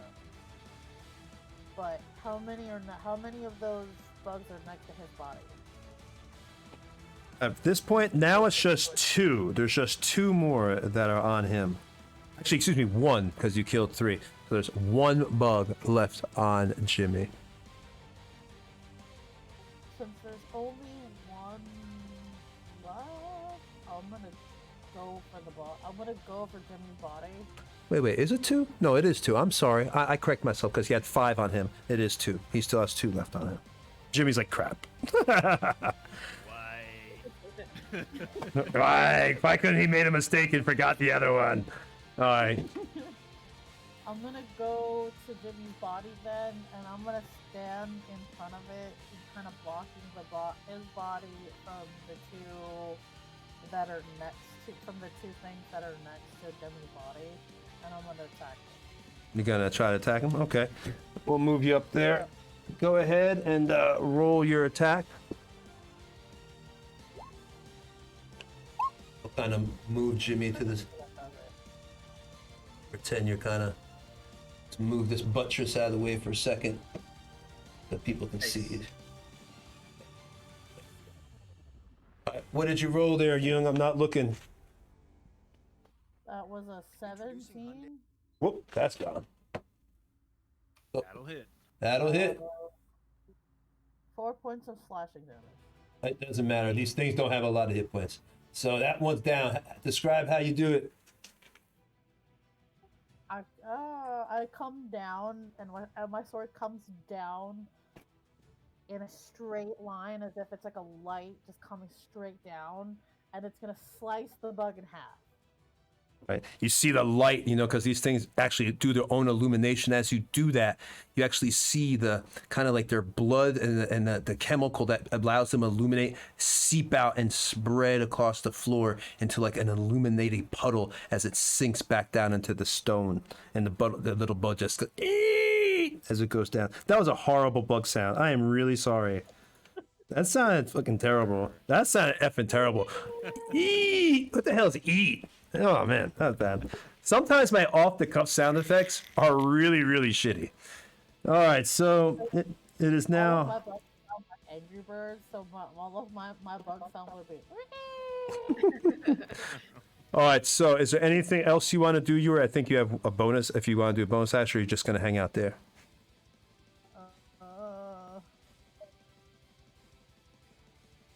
I don't have much to do, so I'm gonna just stay there for now.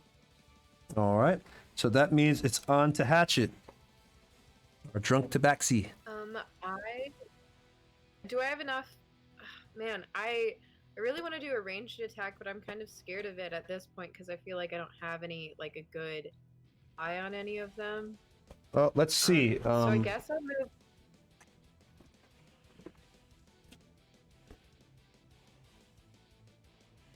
You could see one of the bugs right there.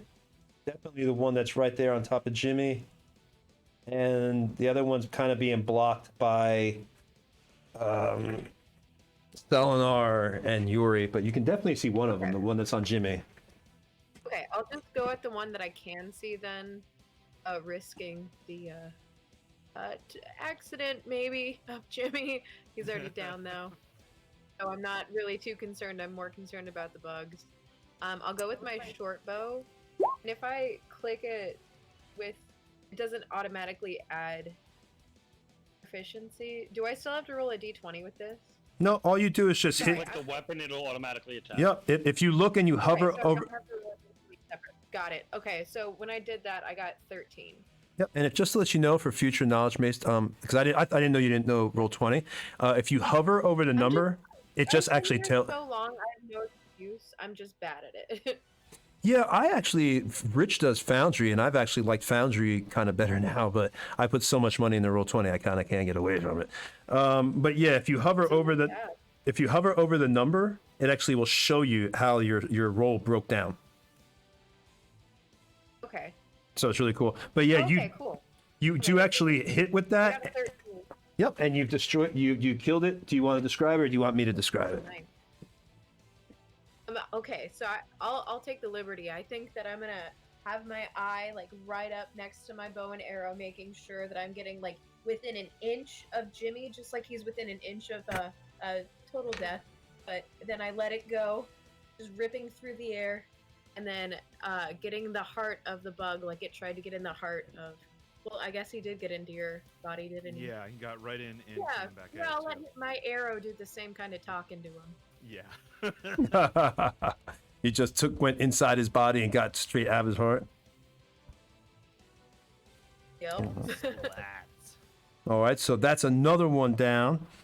See, Jimmy was all worried. Well, he should be. He is almost dead. So go ahead, Mace. I'm good with my turn on that one. Okay. All right. Now it is Fire Beetle's turn. Now there's no more surrounding Jimmy, and Selenar and Yuri are now kind of blocking that area. All the ones that would have gone after Cutter are dead.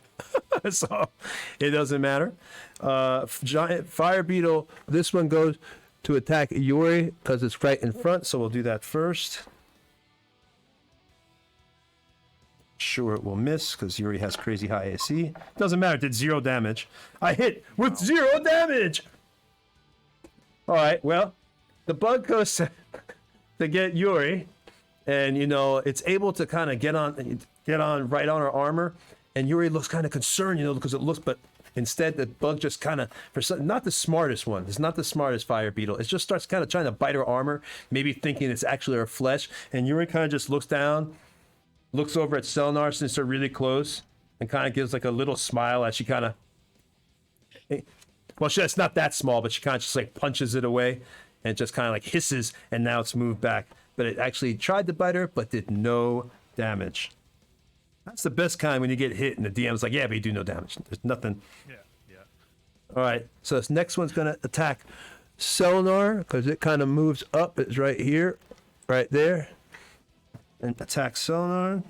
Probably will miss or do. Can I say this is some dark songs in this chat? I'm not looking at chat right now. I'm doing this battle. I have to look at chat in a second.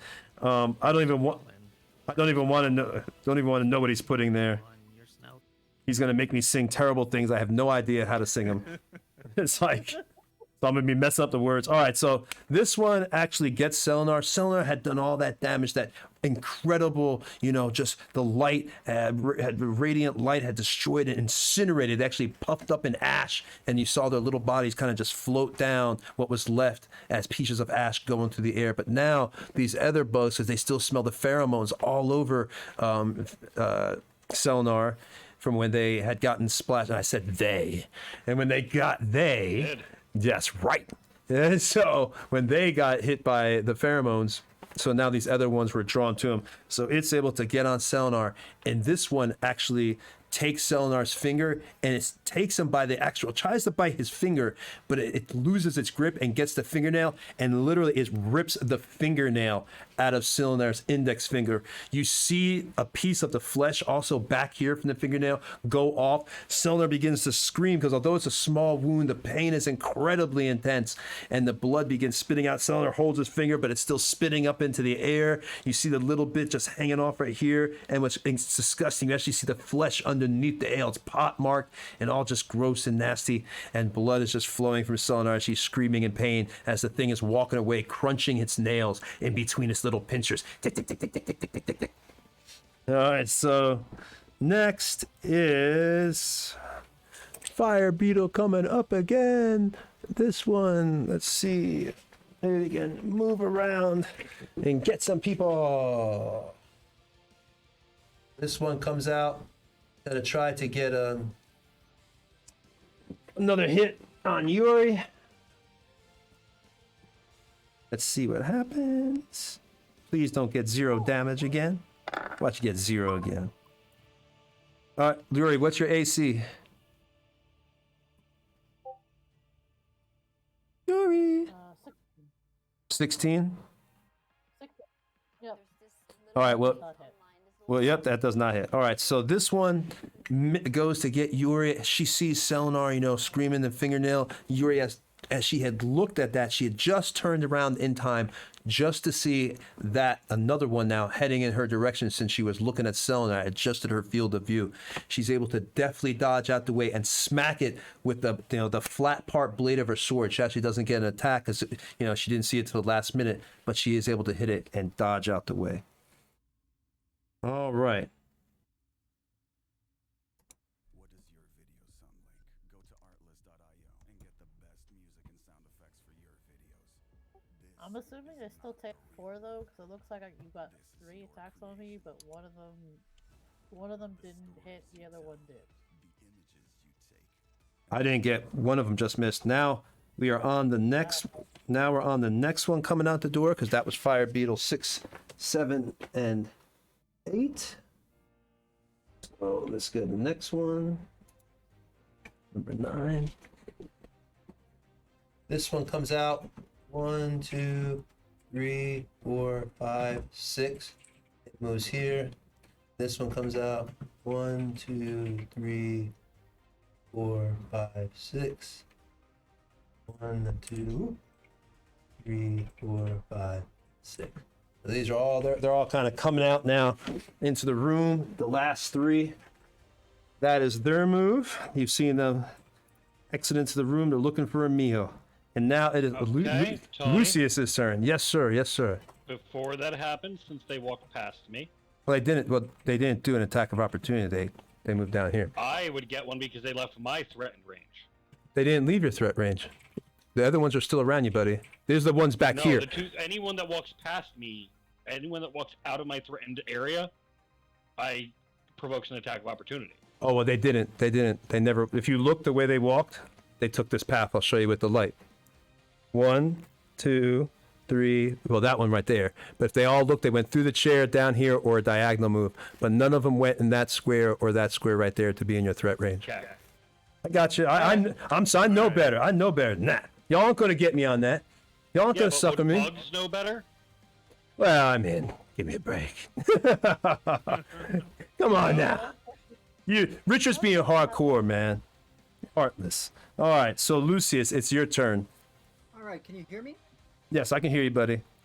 All right, and these things are coming up to me. Well, they moved into that area. You know, they're not to you yet, because I think you're actually right in this square. So they're not in your threat range yet. So, Great. you know. I don't want them to get anywhere closer than that. So I'm gonna use my first level spell sleep. All right. And I'm pretty sure that will bring all of them down with their low hit points. But you might be able to hit the other ones too. How big is that? Let me see how big that is. That is a 90. Range is 90 feet. It's 20 feet. So I can put them at the edge of 20 feet and see if I can get anything else. But it might put Selenar to sleep. You might, yeah, I didn't think about that. Lucius, you really need to remember, just because I'm a wild elf and you look at me as less than you, I'm still an elf, you pompous prick, and can't be put to sleep by magical means. Shouldn't all elves help that? That's right. So yeah, I'm not sure if you had the measurement for that or whatever, but I put them on the edge and see if I can get any of the other ones, but I probably can't. I don't think I can. Well, a 20-foot block. I think I might be able to get that one next to Selenar, maybe. Yeah. Because if 20-foot block would be like, because each one of these blocks represents 5 feet, so Then yeah, I should hit that one right there. yeah, because each one of these, Directly above me. see, so that's what I like That's about the top left corner of the square. everything on this map is gridded out. To I rolled it. Did it go? Oh, it says I have to do input value. Okay, here you go. all right, so you're getting these 4 right here, these I think I 4. got it. Okay. 25 hit points worth. Oh yeah, you these guys don't have a lot. So you got these 4. You're saying as you put it right here, 1, 2. That'd be 4 from the center. 4. The block. You definitely got these 3. I don't know if you get that 4th one. I'm pretty sure, unless they're. I think you're 4 each, right? 4 times 4 is 12. Yeah, okay, yeah, I see. Wait a minute. Yeah, you got them. All right, so you got those 4. You got the one next to Selenar and then 3 in front of you. All right. So Selenar does not go to sleep. Lucius, do you want to describe your spell or? I mean. Yeah. He what he does is he goes. Dormir, and he goes and just kind of blows like this invisible dust at them. I wish I had blue dust right now. Like just blow it into the stream camera. All right, so those 4 are now asleep. I'm sorry, I got DM wig hair in my mouth. All right, so it is now Jimmy Headtricks. Roll a death save, Jimmy. All right, 1 death save. Come on, Jimmy. You ain't gonna die. That's another 8. That's 2 failures. Oh boy. Okay, It's not a critical failure. We got you. we got you. No, it's not. And these things are gonna be dead soon. Yeah. All right, so Cutter, it's now your turn. So, is there any of these things still moving that aren't asleep? Yes, you have just 2. The ones right in front, I'll point them out with the pointer. These 2 right here in front of Yuri. One to the kind adjacent to Yuri and one kind of directly in front of her. But all those 2 are still awake. Okay, so I'll move to either one of those. Doesn't really matter to me.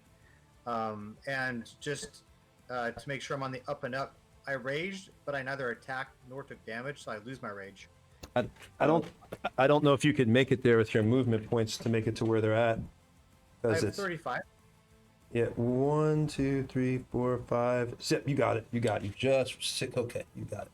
I was taking you another path. My fault. You step on. You kick this chair out the way. My dungeon decoration. I want to make sure I hit this thing, so I'm going to use reckless attack. Do it. Do it. Do it. Damn. Okay. It's down. Describe that first. That one. Go down. All right, so he comes sliding in on his knees since he has to use the extension of his movement, and low, swinging across the ground, just inches off the ground where the beetle is, and I hit it in the center of its shell, just explodes everywhere. All right. So that one's down. There is one up. It is now Selenar's turn.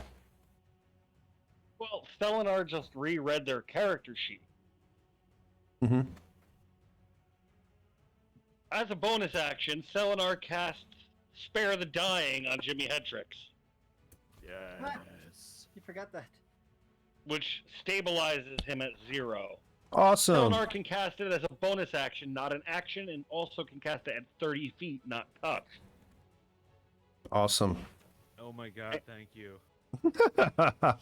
That helps. Good that the cleric remembers how they can stop people from dying. It's good the cleric remembered that. The whole thing is, I knew that I could use Word of Radiance and another cantrip, and I couldn't figure out why, because on my character sheet, it's still showing Spare the Dying as an action. That's weird. Yet, that's on Roll20. On the app that I use, it's listed properly. Anyway, Jimmy Hendricks is no longer dying, just they're unconscious. Okay. And Yay. Selenar is going to walk up to one of the unconscious beetles. The one that took Selenar's fingernail off. Is that one still alive? No, that one's gone. Okay. Wow. Well, they'll walk over and step in the middle of all 3 of them and cast Word of Radiance again.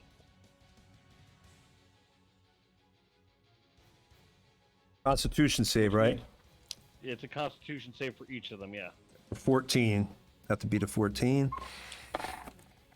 Fail. Oh no. Oh yeah, fail. I believe. Oh no. No. Where am I at? There we go. Two Fail. that fails. I had to scroll down. My chat was all scrolled up. All right, there we go. Okay, so that's a fail. Next one. That's a pass. Pass, they take nothing. That's a fail. and that's a fail. Yep. The 2 that failed take 6 radiant damage. All right, those are gone. Describe how 2 of them are gone. We're gonna say it's the 2 little ones on the side. Gotcha. Selenar is just gonna whisper down at them, and just focus all of the energy directly into them, and you're actually going to see the steam and everything else just pouring out of their carapace as they burn away their liquidy insides, leaving just empty shells behind. All right. So we have just 2 left, it looks like. Wait, no, 3, excuse me. 1, 2. Oh, no, one's still asleep. So there's actually, 1, 2, 3. 3 little guys left. All right. So it is now.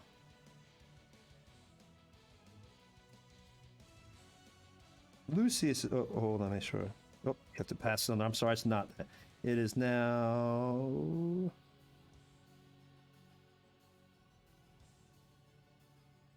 There's the top of the round again. Yeah. It's Yuri's turn. Yuri.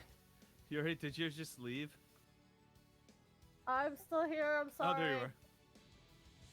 Yuri's turn. Sorry. Something unplugged from my bedroom. It's Oh, okay. So everything is dead in front of me, if I'm understanding that correctly. There's 3. I think. No, there's 1 in front Oh, of you. those 3 are still there. And there's one is still conscious, the other 2 are asleep. The one in front of you is conscious. I'm gonna go for the one that's conscious because it'll be more fun to kill the ones that are asleep. All right. Roll it up. Go ahead. Roll it up. Well, that definitely hits. I'm pretty sure that's it. Yeah, pretty sure that hits too. So the one in front of you, you've destroyed it. Do you want to describe it or do you want me to describe it? You can describe this one. All right. So Yuri has watched, she's seen Selenar. He's still holding his finger. She sees Jimmy on the ground. It's not that she really cares about these people, but she's offended. Offended and pissed that something would have to cause her the aggravation to have to come in here and save these people. So she takes out her great sword, with this look of like a roll in the eye, the side eye roll of like, really guys, really, you got covered with beetles. And she takes one huge swipe and comes down, and the beetle tries to fly out the way, and literally in midair, she severs its wings. It falls down to the ground, still trying to flap and come at her hissing. She takes her boot and smashes it into the ground. It's still alive for a second, its head, and then she smashes the rest, and it dies slowly. It's smushed into the ground. All right. And now... Really took your boot to it. Yeah. Now it's Hatchet's turn. So because the other ones are unconscious and Hatchet's easily distracted, she's not very concerned about them right now, but she does want to move into the 2 shells that Selenar left and make them earrings on her because she thinks that they're cute. So she'll take like the pincher parts and then just like pierce her own ears real quick. All right. Good. All right. Wait. What kind of roll can I do for that in the middle of battle? She's piercing her ears with the pinchers. What? Roll a dex check to see how well you do this piercing. To see how well you do your piercing. Okay. Oh my Jesus. Let's see how well this piercing okay. goes. All right. She did it. 14. She does it. All right. So, you see, Hatchet comes walking in casually. Everybody else is looking like they're some scared, kind of. A few people are hurt.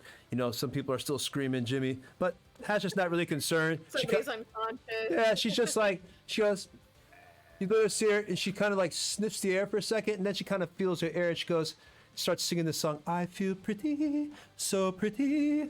And she goes over and picks up the thing and pokes it through her ear so deftly, barely any blood, just a little drop, and now she has a little, an actual pincher earring. It's pretty big. She has one of those hoop earrings from like the late 80s, You know, everybody remember those? Where the damn things were so heavy that and so big they could say words inside the earring, like hello, and it'd be like freaking that big on their head. You know, it was cool for its time. Don't get me wrong, because I was part of that era.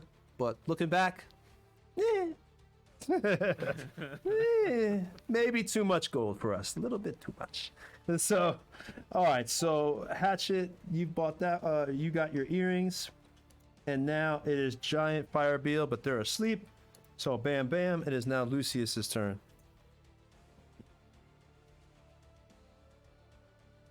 Lucius, are you there? I'm probably doing 2 screens, which is pretty awesome. Let's see. Are there any still? This one over here is still standing by in front of Yang, right? The one in front of Yoon is actually dead. I'm sorry, they picked that one up. There's only 2 left, and they're both asleep. All right, What- cool. I'll do another frostbite on the one that's in front of me that's dead or is just sleeping. Yep. Go ahead, kick it up. Yes. Let's see. Get that right screen here. All right. So yeah, he's going to again put his hands together and then get the and then you can see like a little kind of like snow cone, a little snow cone or icicle start to form inside of his between his hands, and he shoots it at the sleeping beetle that's just laying there. How heroic.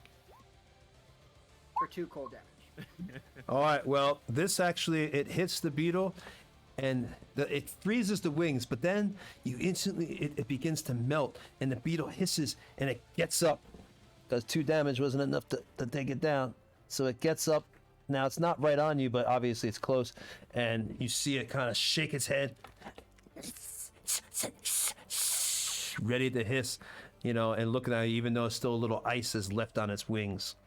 All right. And now it is Jimmy Hendrix. You're alive. I'm alive and I am unconscious but stable. Yeah, I think all you can do in unstable in your condition is like maybe take a potion or something. I think it's the only thing you can do. Yeah. Oh, Well, the only thing that you can I do is can't move snore. my hands though to do it. Yeah. I thought you could take a potion or something in that No, condition or he's something. completely unconscious. Yeah, I am immobile All for right. the time being. See what happens? I try to be mean Selnar. I was like, no, fuck that. He's like, no, fuck that. He's like, he's dying. All right. So Jimi Hendrix is unconscious. He's chilling. Eric Cutter, what is the barbarian slasher Night Stalker doing? There's one more. There's bugs left, right? There's 2, because one is up awake now because Lucius did 2 damage and it's up. The one right Great, behind. he's- I'll show you. It's he's this not one. raging. Right behind you, it's one with red back. Yeah, it's this one right here. Yeah, I see it. Oh, I see it. So he's not raging, but he's still in a rage, and so he's just going to dash towards the closest sleeping one and take advantage of its immobility and do a jumping overhand strike with all of his weight behind it and try and split that thing in half. Yeah, it's like an auto crit if I'm not mistaken. So I don't see how you could possibly not kill it. So roll your damage with crit, the auto crit. It's Pretty Yeah. much, when something is on the ground and unconscious like that, any melee attack Yeah, it's with auto high speed of crit. it has advantage. And if the attack hits, it's automatically a critical. Yeah, so there's no way you could mess this up. All right, you So hit. roll another That'd be d8. 14. Yeah, it's already down. It's already down. It's already down. All right, so It's You know- dead, Different- man. Stop hitting it. yeah, it's already down. You can describe it, Cutter. Okay, yeah. So already did. So he leaps high in the air, basically from where he's standing. So he leaps like 10 feet, as high as he can. The axe in a deadly arc, and then puts all of his weight behind it and splits it. And his blade almost chips as it digs into the stone floor, and the thing just splits in 2 pieces and flies across the room in 2 directions. All right, so that one's gone, and there's one left at this point. And right now it is Selenar's turn again. Eleanor looks at the one that's sleeping. Well, it's still it's up. It's up. He killed. Oh no, it's up. Okay, Yeah, there's cut- just that one left. Yeah, there's. Yep, the red back one. The Yeah. the mama. They look at everybody else. They've got this. Look down at Jimmy. And cast inflict wounds. No. Do it. Do it. Oh my god. Do it. Let me put my emperor voice. Let me get my emperor voice. Do it. Do it. Casting it in the chat, I'm actually casting Cure Wounds, but as a Grave Cleric, one thing that is important to note why I don't want to heal you when you're up. If I get the ability to manipulate the line between life and death. When I would normally roll one or more dice to restore hit points with a spell to a creature at 0 hit points, I instead use the highest number possible for each die. So when I cast a first level Cure Wounds, Jimmy gets back 12 hit points. Oh, that's awesome. Okay. That's so amazing. I love having 12 hit points. Better than having 0. All right, so Jimmy's back up. He's alive. And that means it is now Yes. Yuri's turn. Again.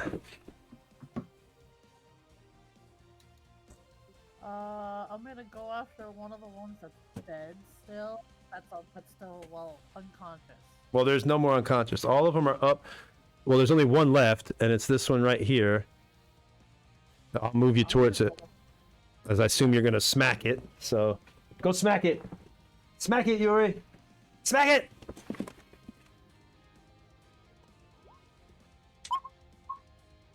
It is down. Sweet. You want to describe it, Yuri, or do you want me to describe your vicious strike? As my sword comes down and I slice it in half, I'm gonna say, "Ha! You thought you were gonna kill us." That's funny.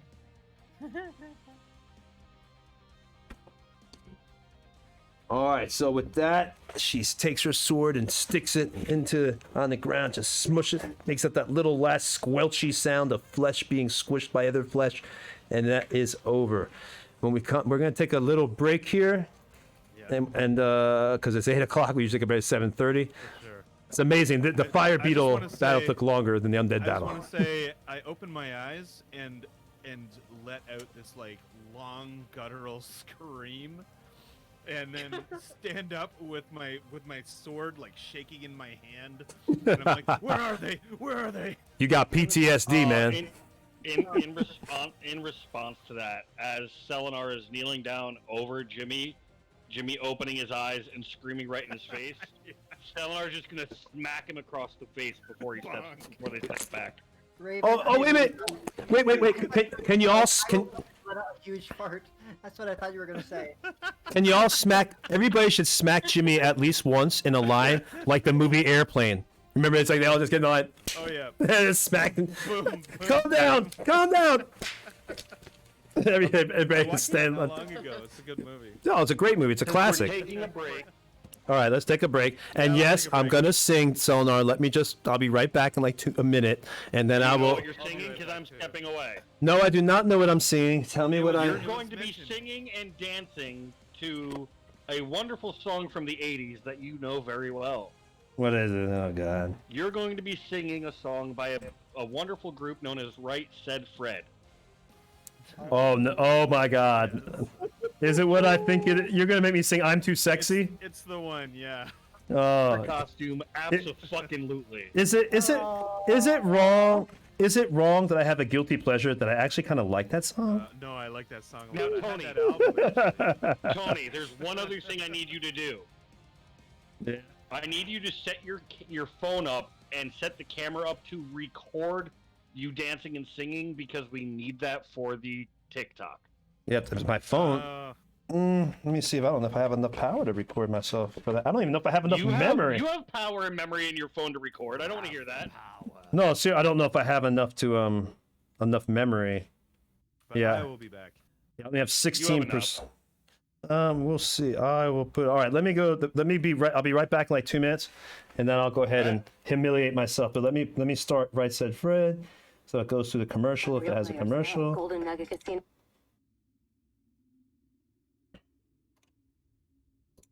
All right, I'll be right back, and I'll humiliate myself for the pleasure of the stream. Yeah, wonderful, Yeah, guys, great. so this is Nerdbauchery. We run D&D games twice a week. We run the Good Party and Evil Party on alternating weeks, running through the Doom of Daggerdale that Tony recreated from 2nd edition. And on top of that, on Sundays, I am your illustrious DM for Curse of Strahd, running a group of small TikTok creators through the wonderful, happy, beautiful land. It's the entire campaign is a beach episode. It's wonderful. You can also catch Tony and a few of the others here playing Baldur's Gate 3 online, and there might be more content coming to the channel soon. So if you guys like what you see, make sure you subscribe, make sure you follow, chat with us in the chat, because we're more than happy to be involved at any point.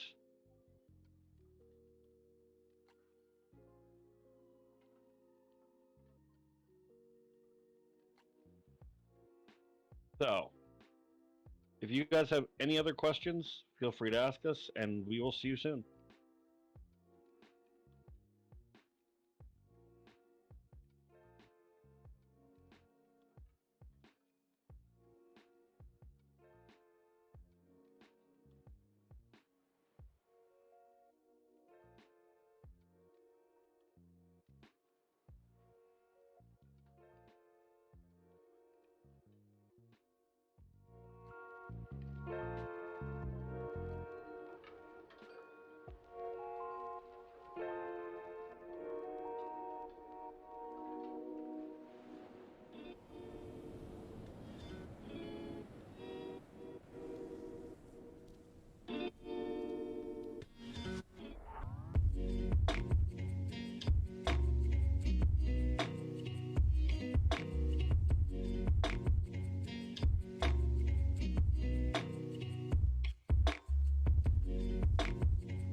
This is pretty cool.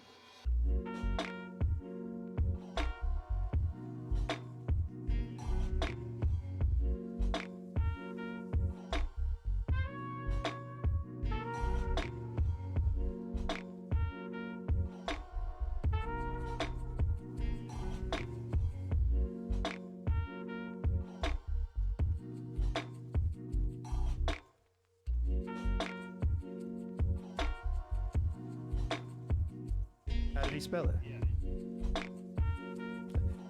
He spelled B-A-V-K, Lon. He probably just accidentally. Yeah, I did. Well, we were trying to look. No, that was on purpose, stream. We're looking hip. We'll be right back. We look hip. We're hip, baby.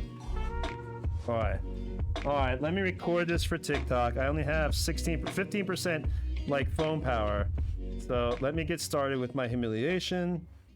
Make sure this is recording. What are you doing? They want me to record myself on the phone singing I'm Too Sexy. Okay, but what song? I'm Too Sexy by Right Said Fred. I hope my phone gets it, because I'm trying to stand it up, Richard, to get the shot. That should get it. I hope it does. Okay, yeah, it looks like it is. All right, here we go. Yeah. I hate all of you. I hate every person that makes me do it. This started out as a joke. Now it's become... Yes. All right, you ready? Now, 1 second. Yes. That's not right. That's not I'm Too Sexy. What? That's not I'm Too Sexy. I played it for a second. I didn't even get to hear it, so... All right. That wasn't I'm Too Sexy. I'm Too Sexy. I'm about to start it right now. That's not I'm Too Sexy either. That's the one. Don't worry about it. I'm just going to... Trust me, they know the words. Okay, 1 second. Yeah, it's okay. Put the link in chat. And I'm going to start in just a moment here.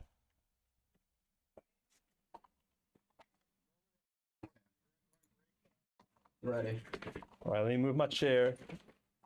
I'm too sexy for my love, too sexy for my love. Love's going to leave me. And I'm, wait,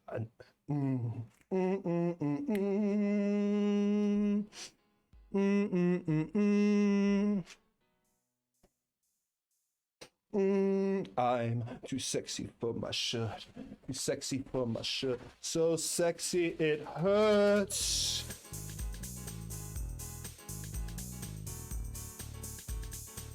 I'm too sexy for my land. Too sexy for my land. New York and Japan.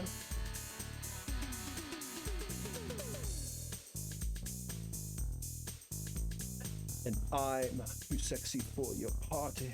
Too sexy for your party. Too sexy for your party. No way I'm disco dancing. And I'm a model, if you know what I mean. And I do my little turn on the catwalk. Yeah, on the catwalk. Yeah, I shake my little tush on the catwalk.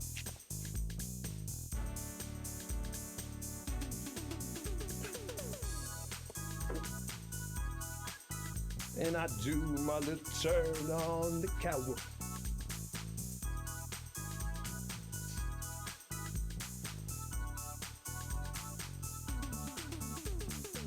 I'm too sexy for my car.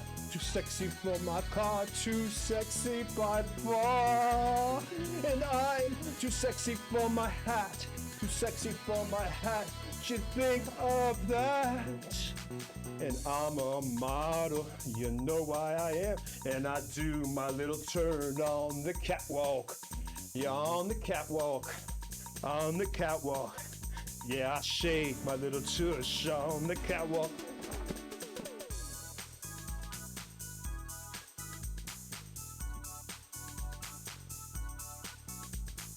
And I'm too sexy for my love.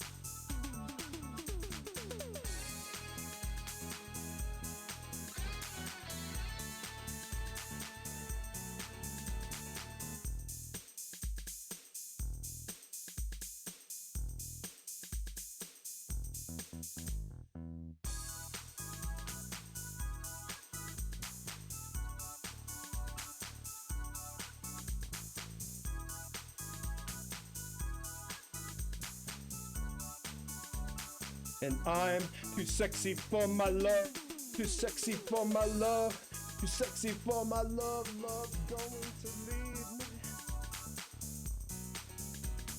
And I'm too sexy for this song, too sexy for this song.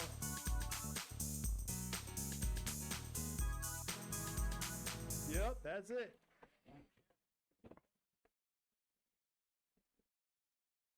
Probably went on a little bit too long. All right, I don't even want to look at you. I don't even. You're a liar. You're a liar, a hideous liar. I know it played on stream because I can see it right now, you liar. Lies, lies do not behoove you.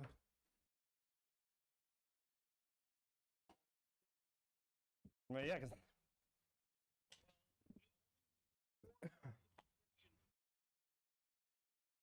I don't think we're gonna get 4. If we get 4 in 44 minutes, I'll be impressed.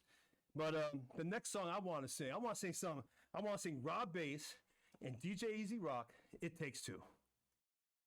That's a classic, man. That is a classic. How could you not like that? That or Biz Markie, She's Just a Friend. Oh baby, you got what I need, and you say he's just a friend. And you say he's just a friend. Oh, baby, you got what I need. And you say he's just a friend. And you say he's just a friend. That's a classic, man. All right. I can hear that music. I don't need to hear that, Lonnie. You got music pumping in my ears. The stream's going to hear all that. All right. Sorry about that, guys. Lonnie. JC, the awesome assistant, accidentally hit a button. All right, so we are back. Are we ready? Is everybody back yet?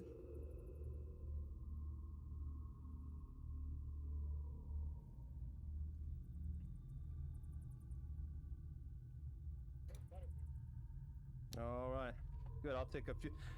So, just want to let you know, chat. I don't know if there's any new viewers in here. If there is, welcome all new viewers. I don't get a chance to always check chat as much as like when I'm playing in Richard's game on Sunday because, you know, I'm actually DMing. He knows how it is.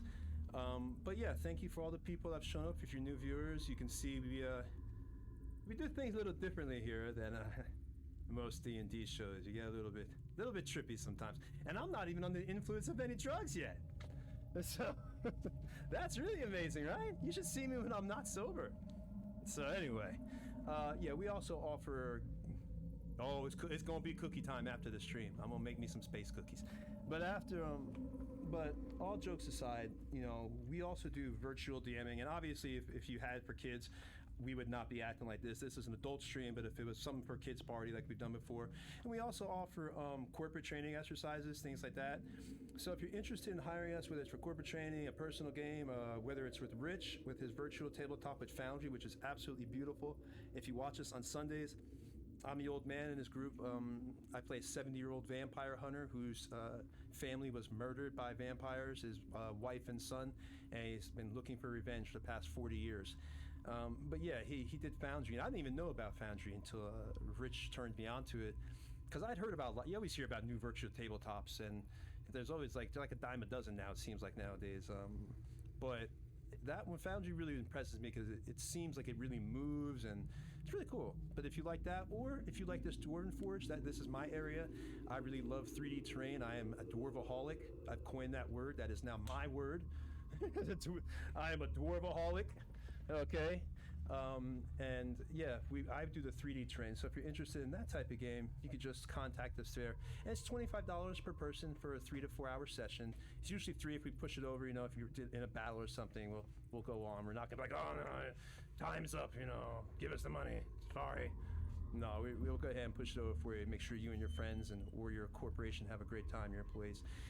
Also, if you don't mind, you can join our social, everything. We're on Discord. You can join our Discord there if they want to pop the Discord in the chat, JC. We also have Facebook where you can see all our builds, because I built a lot of stuff out of Dwarven Forge, not just this table you see here. This is just chapter 2 of the module we're on right now. But I built all sorts of stuff. You'll see like the boat I have up there. I have a custom painted Fallen Star boat. It's beautiful. I mean, did a great job, the guy who did that boat. So yeah, a lot of cool stuff up there, and we're constantly improving the stream. I apologize if I don't know all the rules. I'm constantly working. I come from 2nd edition into 5th edition, so I'm constantly picking up the new rules, but luckily I have some really great players, and if I'm wrong, they are more than happy to correct me. They're ready to let me know. He's lying again. So I apologize. But other than that, we just really try to have a great time. I try to make it like you're sitting around the table like when we were playing a game, because this is how it is if you're sitting at a table playing D&D. If you have any questions, let me know. This is, again, the Doom of Dagger Dale. This is a 2E adventure converted over 5E. I'm trying to think if there's anything else I could let you know. We love Dungeons and Dragons. I've been playing D&D for a while, but I just started 5th edition about a year and a half, 2 years ago, I'd say, for 5th edition. But I didn't get many games in, so this is why sometimes, I have to be corrected. But DMs are more referees anyway, so I mean, just your interpretation at the moment anyway. So as long as somebody knows it, you're good. I'm trying to think.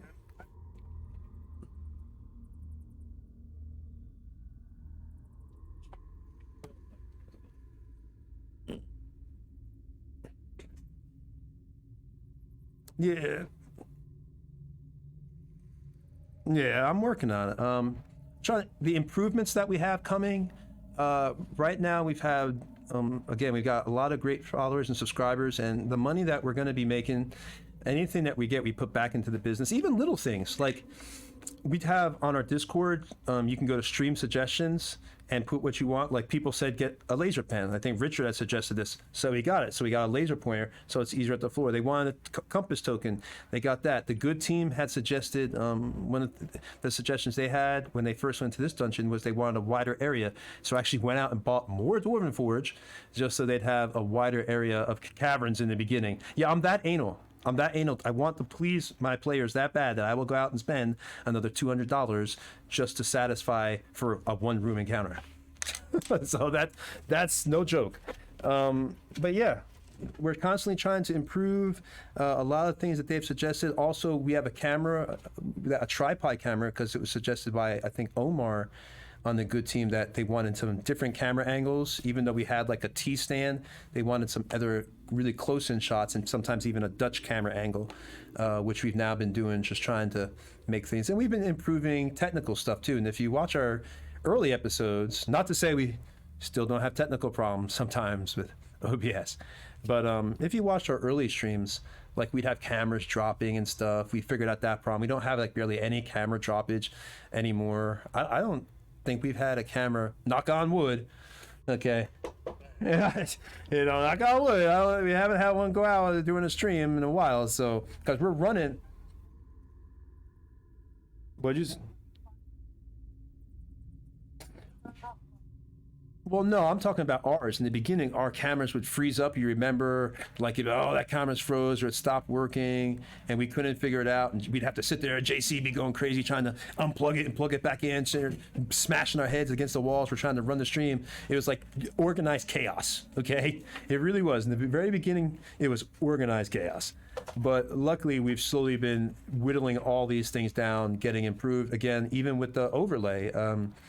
On our early episodes, our overlay wasn't, we didn't have much, but JC added a whole bunch of things up there, fixed it, made the real estate on our overlay look better, just a whole bunch of stuff just to make it look better. Transitions, music that he's added now. So again, just a whole bunch of improvements, and all that comes from the feedback that we get from y'all. We may not get to everything as fast as people want us to, but we are doing those things. We are progressing, and we update everything that we do on the stream suggestions, showing that, okay, we did this, we did this, we did this, so people can see what we're moving through. Is everybody back now? Oh, okay. Why didn't y'all stop me from talking then? You said to Tony, shut up, we're back.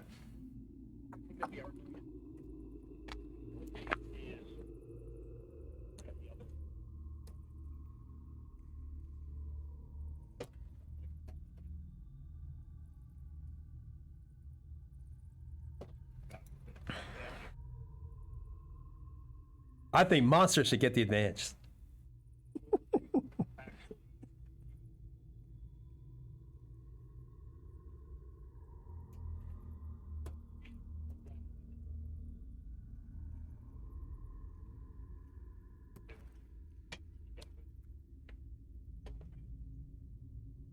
Oh, all right. Now when you give bits, you get the star. People really, really like that star. I was surprised. All right, so now the battle is over. Y'all can RP and then let me know when you're ready to move on. Do you want me to call on each one of y'all to do your RP, or do y'all just want to casually chat amongst yourselves?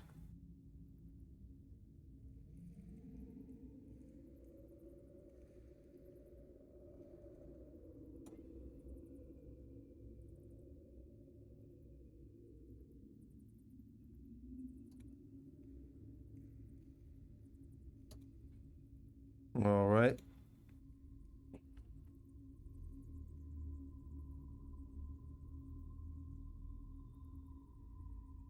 $11. But a lot of them were burnt up by Selenar. Remember his spell of Radiant? He turned things to ash. So I think there's probably like 4 or 5 left. There's like 4 or 5 left, I'd say, that Selenar didn't completely incinerate.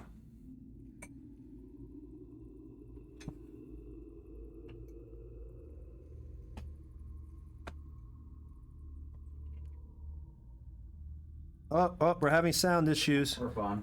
They can't hear the players. Yeah, I just muted them I'm out. looking at my Monster Harvester handbook. And Hold giant on. fire- You're fine. Hold on 1 second before you talk, guys, because You're they... fine. You fix it? Yeah. Okay, hold on. Stream, can you hear them now? Go ahead and test. Do a test, guys. Hello, test. Hello. Testing. Test. All right. Hello. Okay, they can hear you Oh, again. yeah, We're good. Okay. So, Yuri's helping me pick up these bugs I will be too. because they look tasty, and I just offered Yuri 2 of them. There are about 4 or 5. Hatchet's gonna notice them collecting them and then kind of show off her earrings and be like, you know, I can teach you guys how to do this to yourselves if that's what you're interested in. Thank you, but no thank you, As you Hatchet. Reject her, the I was blood's like- dripping. as Yuri clearly is like that looks kind of cool because she likes knickknacks, but she also is like, why would you know that there's something you could try them? Oh God, she's in like a little bit of horror, but she's also like, And I think I'm going to make something a little more practical than that. But you are dripping all over the place, and that's pretty cool. Well, if you Beauty is pain. harvest him in a certain way, you can actually take a light gland and you'll have your own light. I'm sure you already know that, Headtrix. Of course, I totally knew that. I'll get those later. Oh, very well. Obviously not knowing about the gland. Tony? But yeah, I'm gonna grab 3 of those. You can grab 2 of those, Yuri. will do. And Tony. Yes. How heavy are they? Well, like Rich said, they're, let's see, about the size of a halfling. They're giant, but they're small creatures. So let's see. I'd say each one weighs about, now that they're pretty much busted and the blood is out of them, let's say 10, 20 pounds a piece. Oh, wow. I was thinking 2 pounds. Oh, this is like nothing. These don't weigh that much. These are like nothing. I really hate weight in this game. I really hate weight in Dungeons and Dragons. Yeah. Like, let's just say you pick up the pieces enough that you've cut, Yep. and you've cut around, and you got 5 pounds. Each one of y'all pick up an additional 5 pounds. There you go. Let's do that, because rather than you're carrying whole bodies of these freaking hard-shell beetles across your back through the dungeon. All right. I think weight also does kind of matter though, even though I also agree with you with the fact that like weight is kind of like annoying. Weight does actually matter sometimes for, i.e., act of holding, or like, oh, like you're Yeah, not for gonna sure. carry around like 100,000. Yeah, I do it on Like armor, 1,000 pieces. like armor and weapons and stuff. I'll do it on, but like I don't like doing weight for arrows and stuff. Like, oh, you got 1.8 pounds for your arrows. Yeah, it's just like I don't make people keep count of their arrows unless it's like a magical arrow or something. I'm not gonna be like, oh, you run out of arrows and you gotta go all the way back to town buy some arrows. I feel like it's kind of harsh. Cool. At any rate, let's go. I marked them down as 2 pounds each. There you go. And so, what is everybody else doing here? So I'd like to stealth through the entrance where those bugs came through. I'm assuming that that's pretty much it. I want to see what's in the room beyond. So I'll stealth into the room. Okay, so you're gonna kind of stealth in there. Roll me a stealth check. Got it. Coming. Here we go. Oh, okay. Well, you really stealthy. All right. 20. You are very stealthy. So let me read to you what you see. Okay. As you enter this area, originally there was, you see yellow light coming from a blade brazier in the back. It's one of those globes. I didn't have another globe, so okay. You just have to pretend it's another glowing globe. I'm sorry. All right, but you see. Unacceptable. Unacceptable. I have to pay Dwarven Forge more money.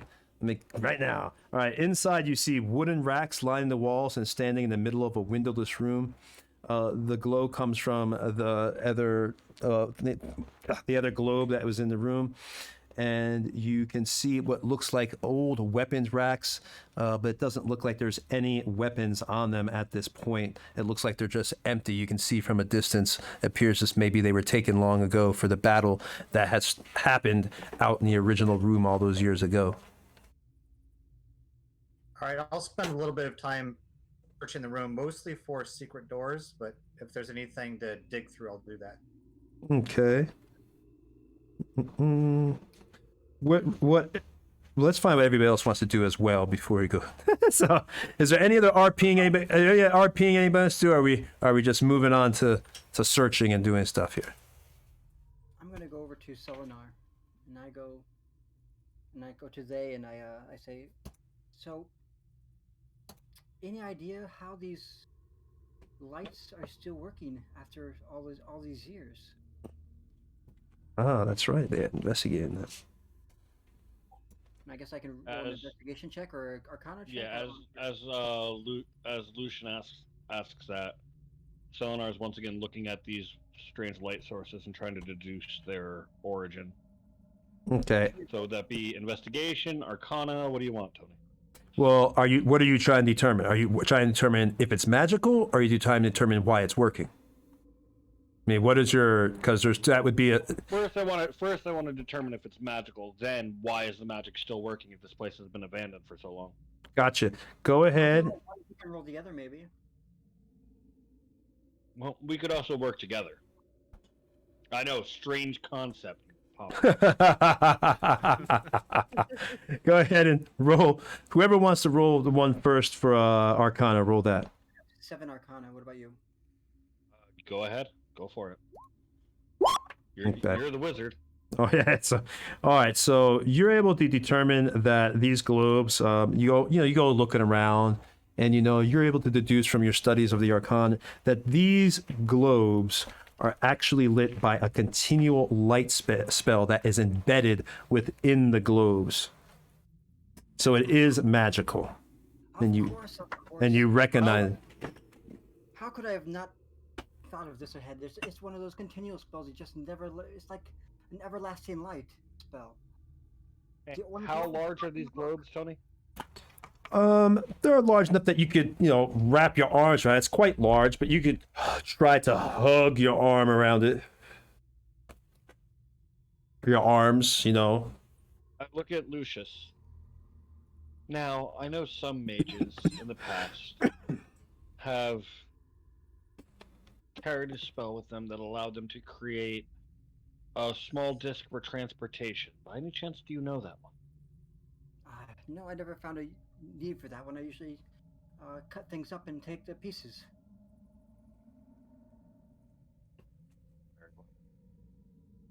Because it would be a shame to leave without these, but they are way too big for us to trudge through this entire place. Well, if you need light, the beetles have a light gland that you could use to create light. Well, that is absolutely useful, but I'm simply thinking of the monetary value of an orb like this. Bring back to a town and sell. I have a feeling that if we move these orbs, they're probably not going to stay lit. They were cast in that spot. As he says that, Selenar is just going to sort of reach up, grab the globe, and just put it on the ground and roll it across the floor. No, well, okay. Give me a strength check then. Selenar is going to attempt to detach it. That's fine. I'm saying if you're trying to lift it off the globe, I'm going to lift the globe off the statue. Yeah, off the it's the pedestal is actually attached. It's like been carved from the actual stone. So the pedestal itself is attached to the stone, but the globe itself is on the pedestal. So if you're going to try to lift the globe, then I need a strength check. It's just regular strength, no modifier. I'm going to actually do that with advantage because I'm going to use my crowbar. You got that? You know what? Back would be so funny. So crowbar gives you advantage. Okay, that's fine. Crowbar gives you advantage on strength checks. You got it. Do it then, baby. Do it, baby. Oh my god. That's a 10. Wow. Oof. All right, so Selenar goes over to the crowbar in. It starts feeling around and nothing's happening. He looks at Lucius and gives that kind of like look that men have when they can't perform. Like, just hold on a second. This doesn't happen very often. Just give me a minute. Yeah, it's happened. When you get to be my age, it happens more than you know. But you push it, and he's not able to get it the globe out. He pushes it, and it just it doesn't even move. The thing is ridiculously heavy. I'm going to try one more time after using just sort of stepping back, doing the whole shaking my hands out. All right, well I've got it in. Let me try one more time. All right, I'll let you. On myself. I'll let you do it one more time. One more time. Yeah. All right, so I'm going to do a strength check with advantage plus 1d4. Yuri's going to be on standby. All right. So you're able to just Well, you pat. Oh no, you didn't. Oh my God.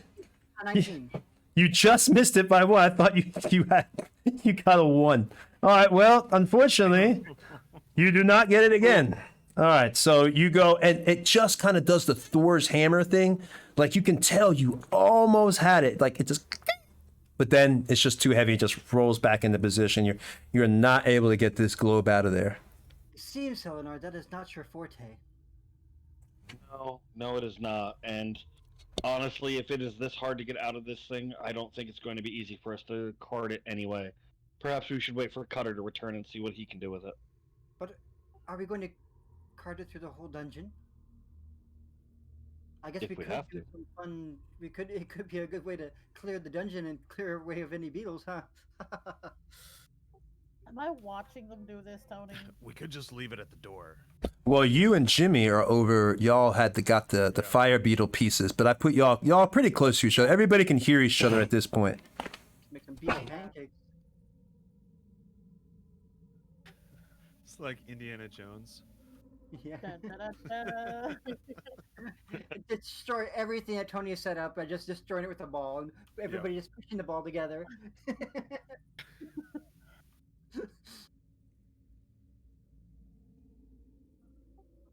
I'm gonna get a different Put it on camera the now. door. Let me move Lucius. Are you still looking in this room, Lucius? Because you're over there, Lucius. You're actually in the room, looking around. They're basically trying to break. They're saying in the chat to break the pedestal. Oh, you're gonna try to break the. They're just not going to bother with it anymore. Fair. I'm gonna sigh and come over and try the crowbar as well. You really want this orb? Y'all want that orb? Jeez, boy. Okay. Okay. That was a strength check.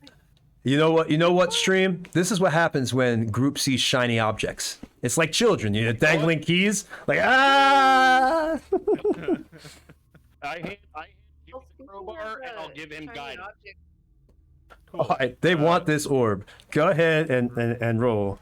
You've got to get a 20 to get this thing out Remind of me, here. about guidance. Guidance is a D4, right? I'm going to roll the d4 real quick. Just roll the Okay, strength all check right. with advantage. Yep. You got get it? 3 on whatever Advantage? you roll. Yes. Well, that's 22. All right, so you are able to. 25.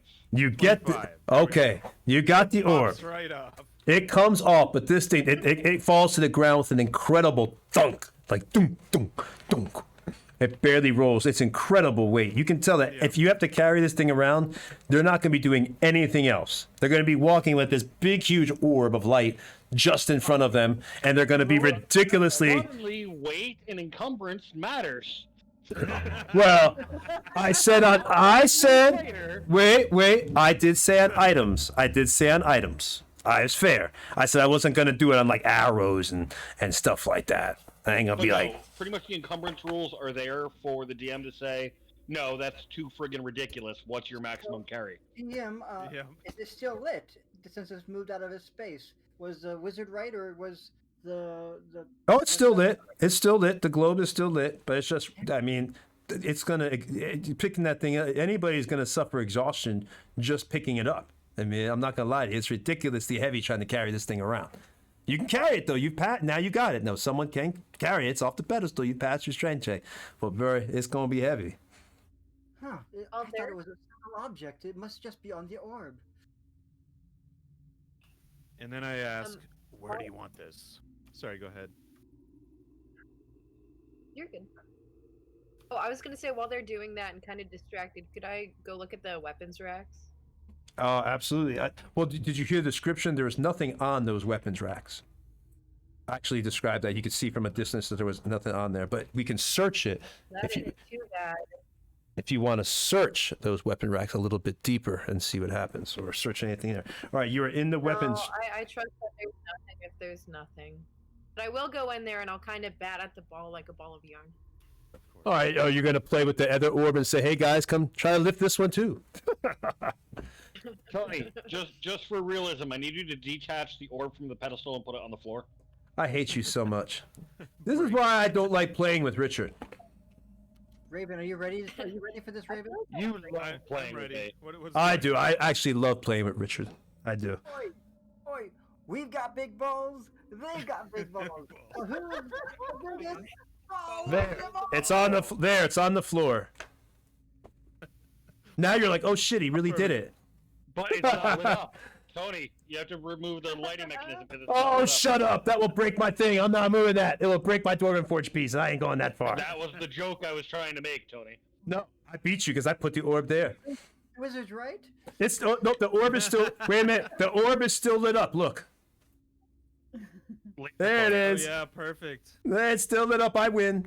All right, now you have to hold the There laser it is. pointer there the entire time the camera's showing it, though. Okay. No, all right. So what are we doing? All right. So So I gesture around and I say, wait. "Where do Hold you on. want this?" Wait, hold on. Hatchet was doing something in the room. Wait, hold on 1 second, Jimmy. What were you doing, Hatchet, in the room? No, I missed the description that the racks are empty, so I'm just gonna let it play out. Okay, so you're just playing in I there was with. batting at it, but I'm good. I'll see how this fares. All right, hang in there, Lucius. All right, go, Jimmy. Go. Where do you want this? Right in front of us as we I go think through over by the entryway would probably be best, because I don't think you're going to be carrying that with you anywhere. No way. I'm gonna roll this. Roll it in front of us. All right. I'll take the crowbar and put it back in my pack. All right, that's the decision. It's gonna go right at the front of the party. Okay. Oh, boy. I took to Alright, the door. As a side We note, need a theme song, Big Balls from AC/DC now. Yeah.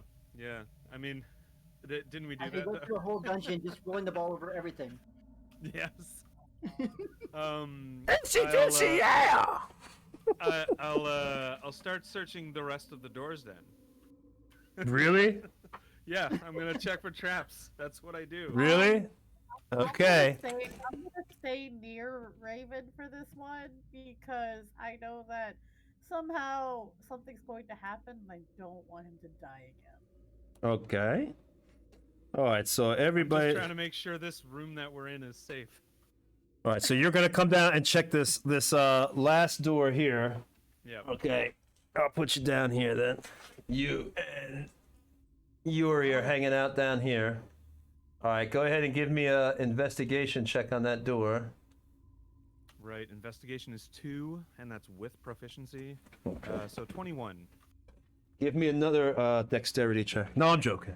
You're like, no, you asshole! You asshole! What? I can't even believe it. No. All right, you don't notice to your astute investigation. Yep. You don't notice anything out of the ordinary with this door. Cool. And then someone else can go. I go inside. But just go through the door. Is that what y'all want to do? The rest of the party in agreement? They're going through the door. Yeah. Well, hold on. There is that door that fell down. Should we go in there and check it out?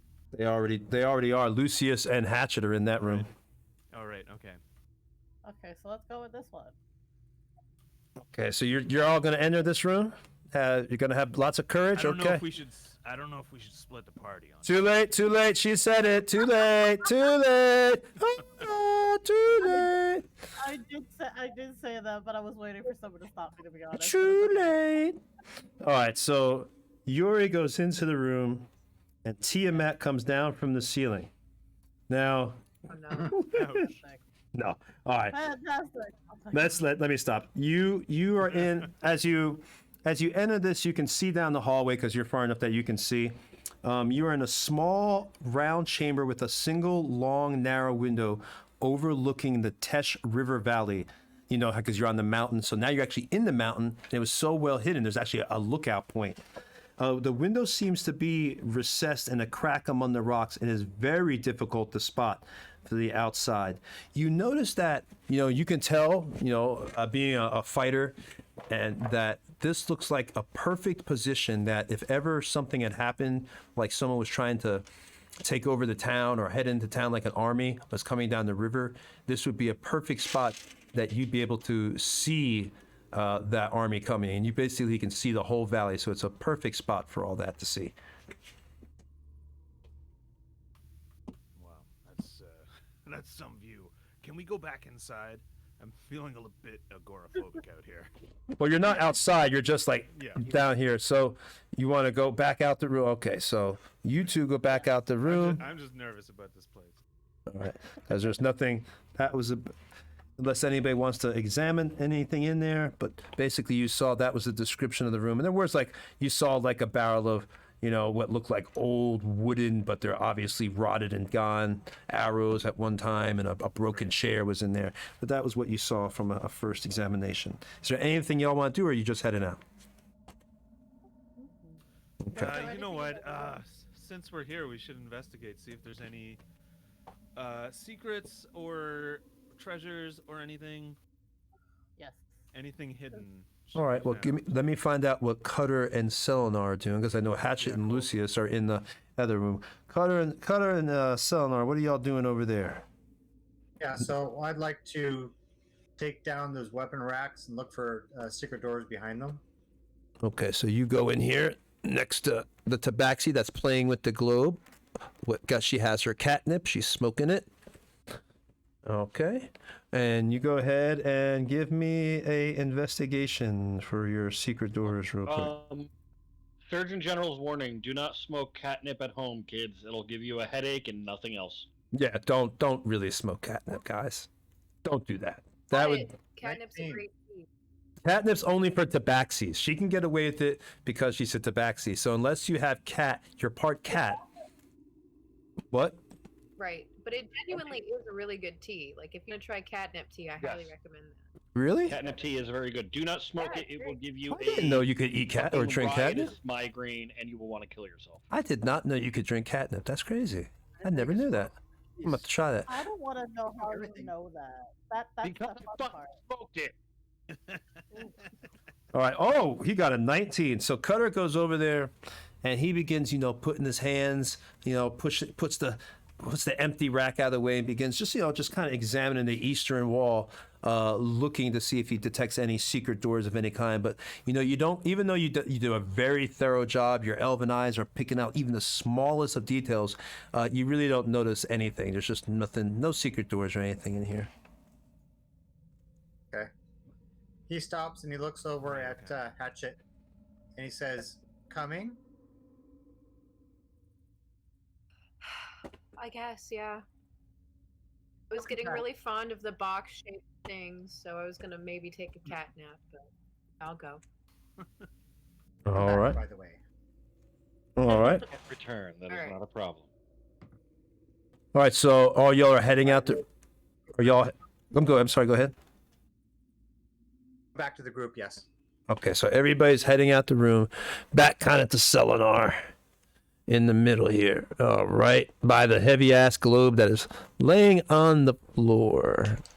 All right, so everybody but Jimmy and Yuri are still down there. That's right. Tony? Still down there. Mm-hmm. Yes, There was yes. just one thing I want to do while everyone else was out of the room. Mm-hmm.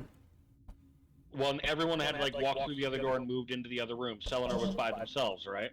Yes, you were. They were going to try really, really hard to sort of just roll this globe a little bit on the floor and see what they could do. Okay. Roll another strength thing with your crowbar, I guess, trying to get it underneath. No, without the crowbar, just a straight up 21. Oh, well then you're able to roll because you've rolled higher than 20. 20 or above, you're able to roll it. Okay. Well, fuck. So just move it like 10 feet. If we're All right. going to All right, so you move it like 10 feet. There you go. Selenar is just sort of leaning on the pedestal of the statue, trying to hide any sweat that might be leaking down their forehead from the exertion. Yeah, I'm not going to make you do an exhaustion at this time. No, not right now. All right, so you've done that. That's Selenar is hanging out. We'll go back to Jimmy and Yuri. What are y'all doing down there? I was definitely investigating to find secret things. Okay, so Things. Jimmy walks in here and he's trying to find hidden things. Go ahead and give me. We'll say what are you going to investigate? There's basically only it's a round room with just one wall. So Yeah, it's a pretty small room, right? yeah, so there's not much. You got the little barrel of arrows in here, and you've got a chair, but that's really it. And then that window. So what do you want to look at? as much of the walls as I can on this turn. Okay. You investigate, really don't notice anything. Looks perfectly normal, just like stone walls, and you're a dwarf, so you're pretty sure that, there's nothing here. No secrets there. Okay. Yuri, what are you investigating? I mean, I can't really detect anything I don't think I can really use my detect in this room because it's really just detect good and evil. So I really don't think my intent to detect evil intent is useful. Right. So I think for now I'm just watching you do the investigation. Cool. I would also like to check the barrel. Oh, okay. After checking the walls. Okay. You don't really need to investigate that because everything is rotted away. There's no real mystery there. You do know some old rusty arrowheads. It must have, been the last few years. See, 3 old rusty arrowheads. Right. I'm gonna turn one over in my hand and then drop it if it doesn't look like anything interesting. And then suggest we head back. Okay, so you're heading back to the group, you and Yuri. All right. Yep. All right. So at this point, guys, you've got the eastern door or western door, you've got the northern door, and you got the southwestern door. So, Tony, Yes, sir. I noticed one of the doors looks like the bottom of it is eaten out or rotted out. Is that correct? Yep, that is how it looks in the dungeon. Right there. Okay, I'll kind of stealth over there and peek underneath. Peek underneath. All right. Good ear. And that's. I just wanted to say, I think our roll camera is stuck. Our roll 20 dice cam. Oh, roll 20 dice cam is stuck, Lonnie. You have to scroll down, I think. You just have to keep going back at it. Oh, he has to keep updating or something. We're still getting roll cam working. It's beta. It's a beta roll cam. It's actually having the same issue that our secondary screen for Foundry has. That's what we got to figure out. I got to talk to JC this week. Well, I kind of. We'll talk about it later. All right, so Lucius, you move over to that door to just kind of peek through it. Or was that Cutter? I'm sorry, some of y'all. Okay. Oh, Cutter. Okay, I thought it was Lucius. Sometimes y'all sound alike to me.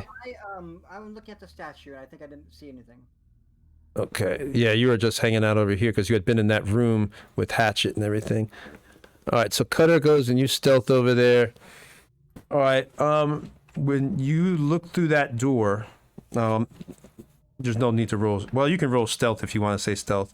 But basically, when you see that door, you're able to see just with your elven eyes, you can see what looks like on the side of the wall a body. I'll actually open the door here and move these out the way so you can see it better. Uh-oh, body. But it looks like a body. The door is still there. I'm just moving it out of the way. But you actually see on the side of the wall, encased in webbing, it looks like a body of what looks to be a human figure inside there. And of course, as you open the door, there's this smell of rotted old flesh. It stinks in here. There's mold everywhere. And again, you see this body. It's just encased in webbing. I don't know. Can you all see? Let me see if I can adjust the cam or to see that. Just leave it. Oh, you got okay. Right now, you are about 5 feet from it. You can see it through the open crack in the door. Do you want to open the door all the way? And No, I say I have a torch. Well, we can always roll the ball in there. you have to push it all the way over. No, not a torch, fire. All right. So do you light the webbing on fire on the body? Are you going in, or what are you trying to do? Some of the torch. No, I prefer to kind of slide that torch through the hole and not walk into the giant spider so it doesn't kill me. We don't know that. All right, so you slide it into the hole, Again, you see like it begins to burn up a web. There's apparently a web kind of in front of the door. You can take that piece out. There's like a web piece. You see that? Yeah, take that one out. It was we actually can't cool. actually see that, Tony. We literally only see him in the archway. We don't see beyond that. All right, well, we fixed it. We just adjusted the cam. It's coming back right now, and you're gonna see everything. So there's a webbing that when you tossed in, let me know when we're on battle camp. Let me put this token down for your north, south, east, west too as well. Cool. Oh yeah, there it is. There's that passageway. All right, so you see this webbing got burnt up. You see it just kind of go up because the torch hits it, and that's just gone. But the body is still there, and now you can see past the webbing what looks like bones and rotted flesh. And nothing's moving, huh? No, nothing's moving as of yet. Right. So it's okay. So it's 5:59. I don't know if you want to. Yeah, Up here, might or be. have- Might. This went really quick. I was really hoping to get y'all in this room. This Yeah, is it did go quick. this is my favorite part of the dungeon on this level. Darn, I wanted y'all to get in here, but next week. No, All looks right. like we're gonna Great spot to have stop. another sequential week. One more. Well, till next week will be the last one. Next week will be the last one because it'll be this That's room. what you think. No, there's no way. Because You next week we're gonna finish this and try to figure out how to get that orb back to town. No, yeah, for sure. All right. Well, let me Twice. stream. Thank you guys. We're gonna go ahead and cut it here because they're all right. It is 9 o'clock, and usually we end about 9. Even though I wanted to keep it going just so they get this there, and next week they'll get it. All right, that'll be some cool stuff. All right, so thanks for showing up. Thanks for watching us. We appreciate all the support. I'm very surprised with how fast this is growing. We started out and we already have like 20 some people watching, so that's pretty cool. Thank you very much. Thank you for all the new subscribers. Thank you, Selenar, which is Rich, which is one of the DMs for us, for buying so many gift subscriptions. But he only did that to make me dance, to humiliate me. So Yeah, he didn't do it out of For my own niceness. sick But it amusement. got subscriptions, right? Yeah, that's right. and That's just before you guys take off, keep in mind this Sunday, Curse of Strahd, Right. right here on Nerdbauchery. Me as the DM, Tony as Abraham, the old senile man who's already died once. I'm not You will senile. see- I'm just Sure you're not. old. I'm just old Sure in the you're game. not. I'm 70. I'm not senile. They just got What a out of Death senile House. person. They Rich, just but got out of what- Death House and have reached the Blood on the Vine Tavern. So let's see what happens when they walk inside. Yeah, that do, and that gets. What was that, Eric? I was saying, yeah, but what character is Tony playing? I am playing Abraham von Valspear, the vampire hunter. Got the Seven. joke, Eric. Oh, you Just got me. called you senile. Ah, you got me, you bastard.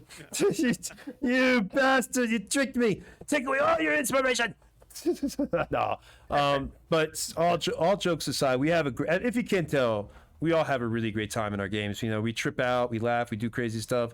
Sometimes, we get a little tipsy, but bottom line is we have a great time. Thank you for joining us and hanging out with us and just watching. Feel free to follow us on social media, join our Discord channel so you can make stream suggestions, which we actually do implement. The group will tell you, if you look at the beginning, as people have suggested things, we've been going down the line doing them. We haven't gotten to everything, I think, as fast as some people would want, but we are doing it. So please just join us and check us out there. And if you're interested in hiring us for, one of your own home games, we can do that virtually. You just contact us through Facebook or whatever, or startplayinggames.com. That's actually where we're professional dungeon masters at. And we're $25 per person for 3 hours, and you could basically have the same exact game here for adults. If you want it for a kid's birthday party, obviously I would tone it down and we wouldn't have the colorful language that we have in this group now. So thank you for following us. Thank you for showing up. Thank you for watching. Hope you enjoyed it. You can catch up on our other episodes if you want to binge them for the good team as well. They've had some epic battles in this dungeon. The battle they had with that undead was totally different than the evil team. They had no cleric to turn undead, so they had somebody drop, like they had 3 people drop, and one person dropped 3 times. They bought him back, dropped again, bought him back, dropped again. I think it was, I don't want to ruin it if you watch it, but it was really, really probably one of the most epic battles. Yeah, it's probably the most epic battle that out of both groups that have been had so far, which is totally intense. So thanks, yeah, and we'll see you later, guys. And what? One link that is not in our socials is our YouTube channel, where you can catch all the streams that are no longer on Twitch. I thought I had the YouTube channel on our socials. We don't? It is not listed in the socials, but I have it right here. I just put it in the chat. Yeah, Nerdbauchery. Thank you, man. I It's thought here we at had the that. bottom of the channel, but having it in the chat as a quick link is good too. Yeah, we'll have to add that. So yeah, good. If you want to catch up on our Hopefully we will episodes. see the majority of you guys this Sunday. Yeah. So it's going to be an episode you don't want to miss. I may even be dressed up for it. We'll see. I'll be dressed up in my wig and old man glasses. Very nice. All right, But guys. yeah, so it was a lot of fun, guys. Thanks for joining us. Bye. See you all soon. Bye bye. See you. See you Sunday. See you Sunday. Bye bye. Guys. Guys.